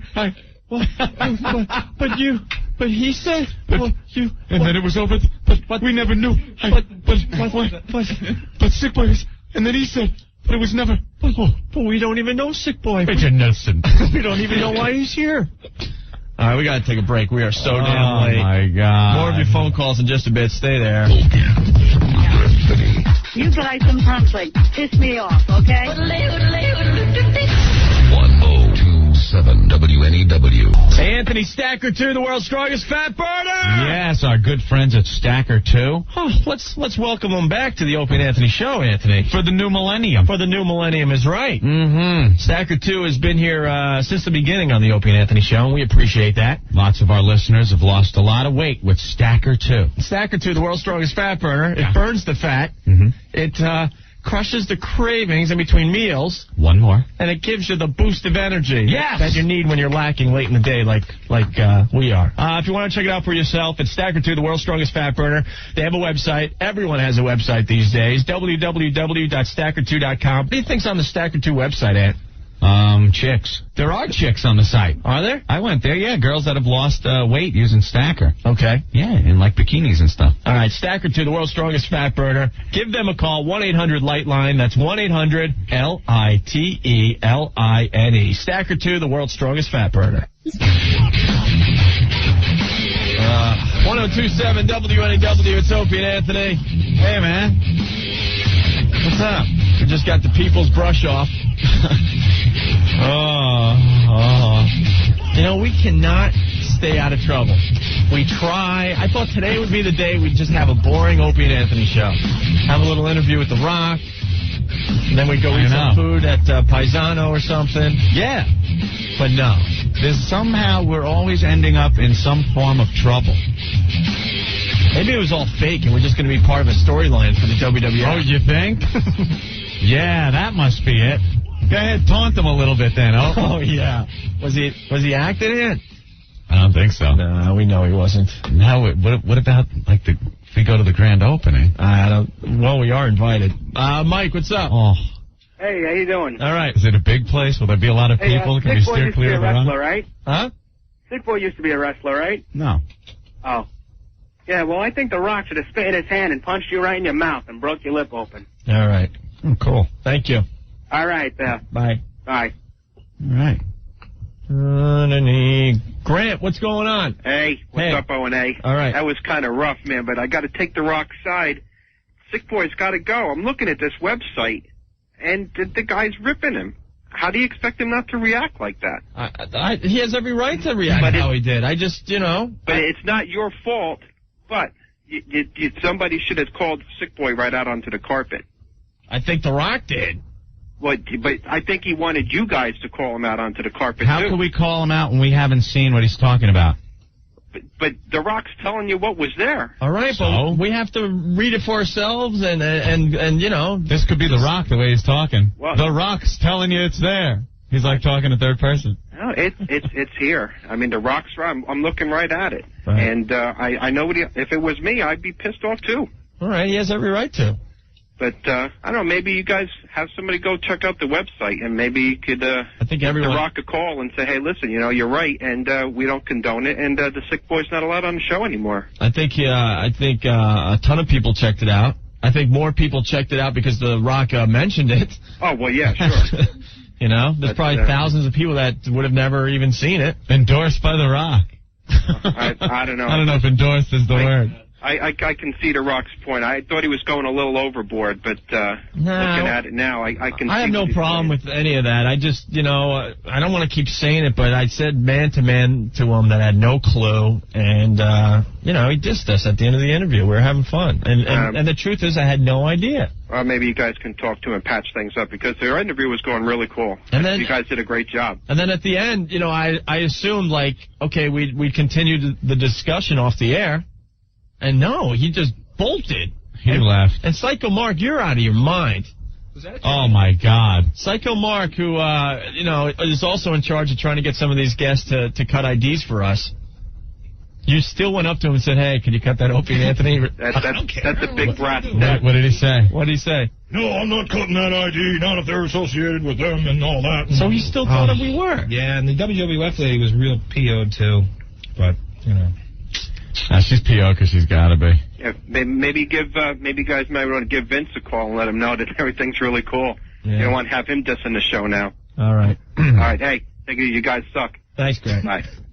I mean, that's ridiculous. It's like somebody getting, putting a sign up in the crowd at the WWF, someone reading the sign, getting offended, and being pissed off at the WWF because there's a sign. You know what I mean? There's many things he said that were very hypocritical in our interview, if you really want to get into it. When we were talking about the signs in the arena. Yeah. And we asked if any of them make him laugh. He goes, yeah, when I see the one that says big red retard. Ah. Retard, very derogatory word. Mentally handicapped, Opie. Just saying, where do you draw the line?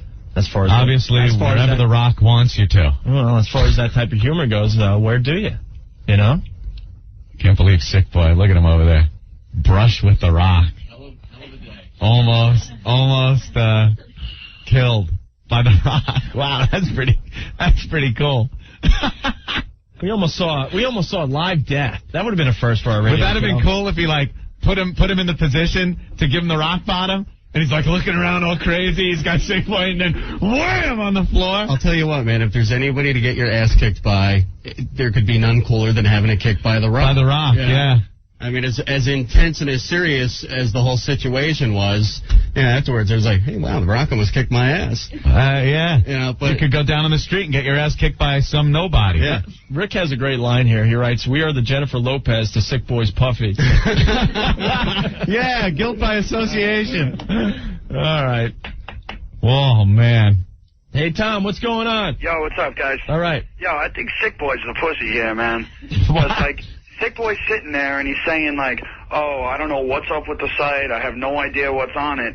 And then as soon as The Rock leaves, he's like, oh, it was this guy. I know exactly what you're talking about. That was it. You know? I mean, that was after the commercial break, moron, when Spaz ran me out into the hallway and showed me what it I have was. no idea what's on the site. I don't know what's going on with it. Sick Boy's saying the same thing when he damn well knew what was on it all along. Moron, that was during the commercial break. Spaz pulled me out into the hallway and showed me what was up on the site. What, Sick? He showed you on your site? Yeah, I don't monitor the site 24 hours a day. I got 15 writers who do their stuff on Wrestling Uncensored. I don't sit and monitor them. I got a business to run. Yeah, I know, man, but now your business is taking a hurting, you know? I don't know. You just gotta watch that more. I want to know which show came more of a screeching halt. Like, what was the seatbelt airbag factor more? Sick Boy asking Rock a question or Rick taking a picture of Jay Moore? Like, what brought the show to more of a screeching halt? Not a fear factor. I'm not talking about that. It's just more of the screeching halt factor. We were able to smooth over the Jay Moore thing. I don't think we're going to be able to smooth this one. No, this one was 80 into the brick wall. That one with Rick and Jay was a close call, but, I think Rick probably could have held his own with Jay. Me versus The Rock, there's just no goddamn contest there. Sick Boy versus The Rock. Sick Boy, go home and get rid of that, man. Yeah. Oh. I'm turning your mic off. What's the matter, O? Just another day on the Opie and Anthony show. That's what this show is all about. Mitchell, what's going on? Hey, what's up, man? All right. Listen, Ope, I think you better cut out on that man-to-man stuff for a while there. You're saying man-to-man. He was about to open up a can of whip ass there. Whatever. If you want to hit me, he can hit me. But, yeah, listen. I was going to say what I had to say. Had no clue. Where was Sick Boy doing all this? Behind a glass or something? No, he was right next to The Rock. Was he really? Looking very, very scared. That was a Kodak moment there. No, it certainly was. Let me paint the picture for you. Seriously, they were maybe a foot away from each other. Man, that's close. Maybe. Yeah. Are we going to do what we learned on the Opie and Anthony show today? Yeah, we'll do that in a couple minutes here. All right, peace out, guys. All right, man. Oh, my God. Could have done better than Rock? What? Eddie, what's up? Hey, One, how are you? Good. I'm sorry, man. The Rock is a big a-hole. I hate him. I hate his character, all about him. Really? Yeah. I mean, why couldn't you guys kind of could have gone like Undertaker or something? We've had a lot of the guys. Okay. I know you have, but wait a minute. I love your show. Don't get me wrong. All right. I just like, I didn't like The Rock's points. All right. I mean, I think he's a big hypocrite. All right. You guys could have done better. All right, thank you. I'll keep listening. No, thanks. Bye. Bye. John, what's going on? Yeah, how you doing? All right. Sick Boy should have just said that you had a guest writer. It was John Rocker. Yeah. That would have, he would have figured it out right there, and then he would have understood. All right. Well, thank you. All right, take care. Bye. Jeez, man. Matt, what's up? How you doing, guys? Guys, that was probably one of the best radio I've heard in a while. You guys, that was great. I was so uncomfortable. I haven't been that uncomfortable in my car since I got pulled over for a speeding ticket. I was sitting there. I was afraid to turn the dial. I didn't know what to do. I just froze. So I can imagine how you guys felt. I don't like those uncomfortable moments, and they happen a lot lately on this show. They really do. But that really got to me. But seriously, The Rock, at least he could have been cool with you guys. It wasn't. He really should have got his facts straight before he was going to go on a tirade like that. Just shows you what kind of mentality this guy's got. That he could have just relaxed himself a little bit and said, "Yo, you guys are cool with me, and there's this guy. I got a problem with this guy. He shouldn't have just taken it out on you guys. I think that's wrong. You guys support him." All right. Well, thank you, Matt. It was a good point. I'm just, we're exhausted from what just happened. Oh, all right, let's battle with The Rock. Let's take a quick break, and we'll play the famous game What did we learn on the Opie and Anthony show today? So let's clear the phone lines and get into that next, okay? All right, man. What are you laughing at? What are you laughing nothing. I just punched up Sick Boy's site. Oh, all right. Just kind of looking at. Oh, no, I'm just kind of looking. You know where it says xwrestling.com is not affiliated with any pro wrestling organizations? Could you put the Opie and Anthony show on there? That would be nice. All right, we'll be back. Fran is 84 years old. Rick, you cannot have oral sex with Fran. I'm sorry. No, anal is okay. Trainwreck Radio. The Opie and Anthony Show. 102.7 WNEW. Just about done, Anthony.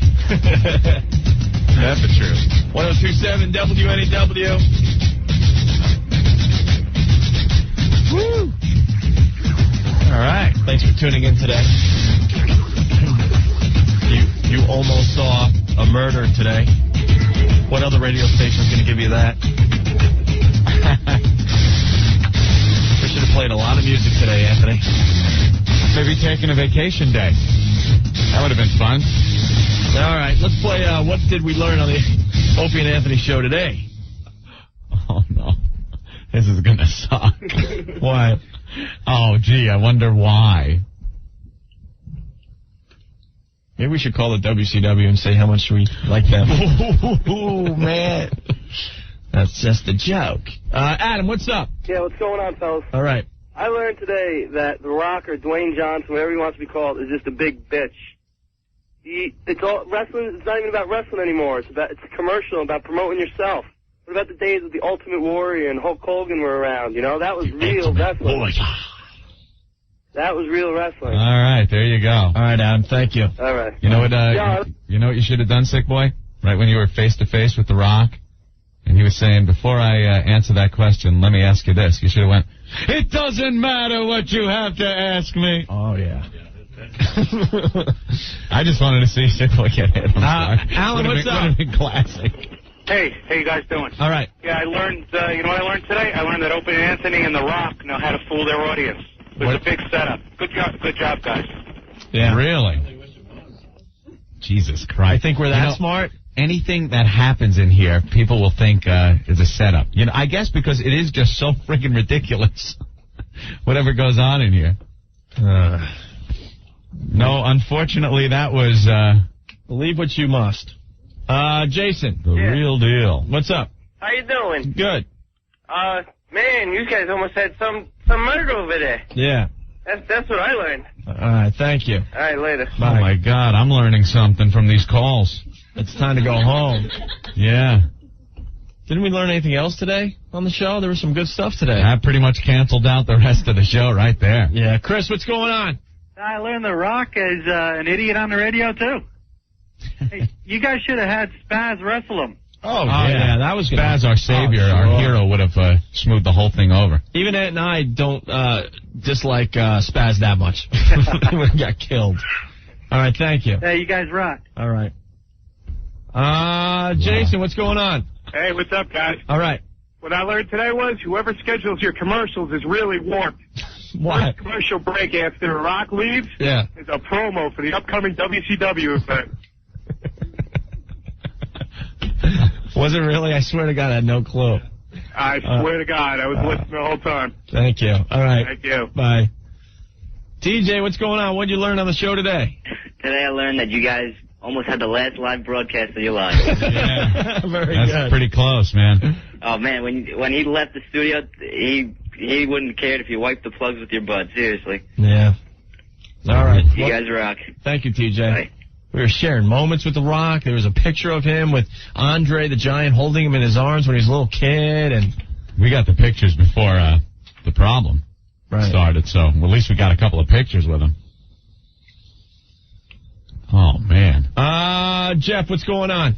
Yeah, hey, what's up, guys? Listen, I learned today on the show that The Rock really isn't a dick like everybody's saying. He just, stated his opinion and got pissed off at Sick Boy. I don't really think that the stuff should have been said on that website, but he didn't know about it and you guys didn't know about it. All right, thank you, Jeff. No problem. All right, bye. Jerry, you're next, Jerry. What's up? Hey, how you guys doing? Hey. I learned today that if I go into the bar before the O&A show is over, I missed the best radio of the damn week. You missed it? Yeah, I missed it. Oh. Had to take the clients out, so because they want to go out boozing. I get back in the car and I'm hearing about this, and I'm saying it never works out. Jerry, it was the most uncomfortable 3 minutes of my radio career. Well, I'm sure you guys handled the best. You guys are the best. I mean, we're trying to, like, talk to him or say anything, and he's just looking down like this, and then he goes, let's wrap it up, guys. And then what did Sick Boy say to him? We rehashed it for the last hour, but I don't know. All right, well, you guys, I guess I got to tune in when you guys go on vacation again so I can find out what I missed. All right, man, thanks. You guys are the best. All right, bye. Jason, what did you learn on the show today? I learned that you guys are like those convicts that you had call on from jail. You're both getting blamed for things you didn't do. All those convicts were innocent. Yeah. Very good, man. All right. Bye. Tim, you're next. What did you learn on the show today? Guys, I learned if you guys ever suffer from constipation in the future, just think back to today's show. It'll clear you guys right up. Yeah, I got to check my pants, man. Yeah. Go out and get some new shorts, guys. All right, thank you. Later. Bye.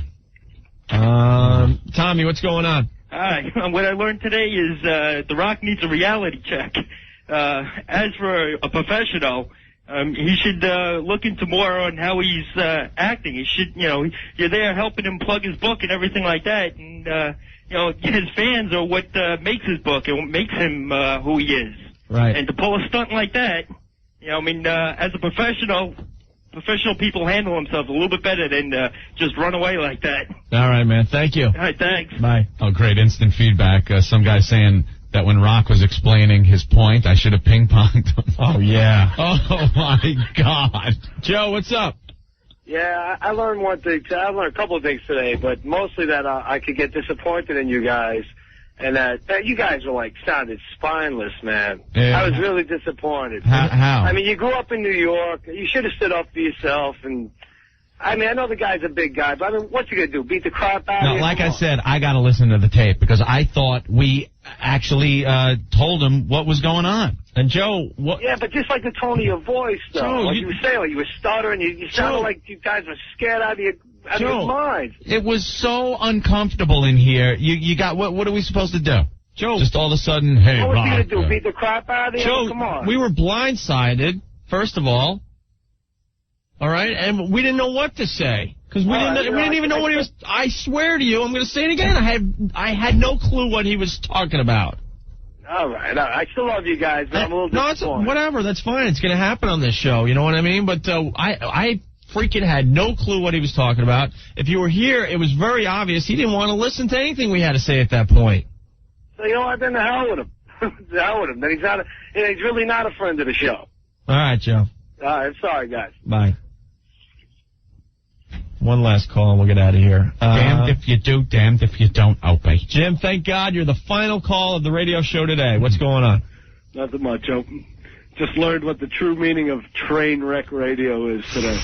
If that wasn't heart-stopping to listen to you two guys squeal like that. you gotta be the two biggest fags on the radio. You sick bastards. You guys enjoyed that.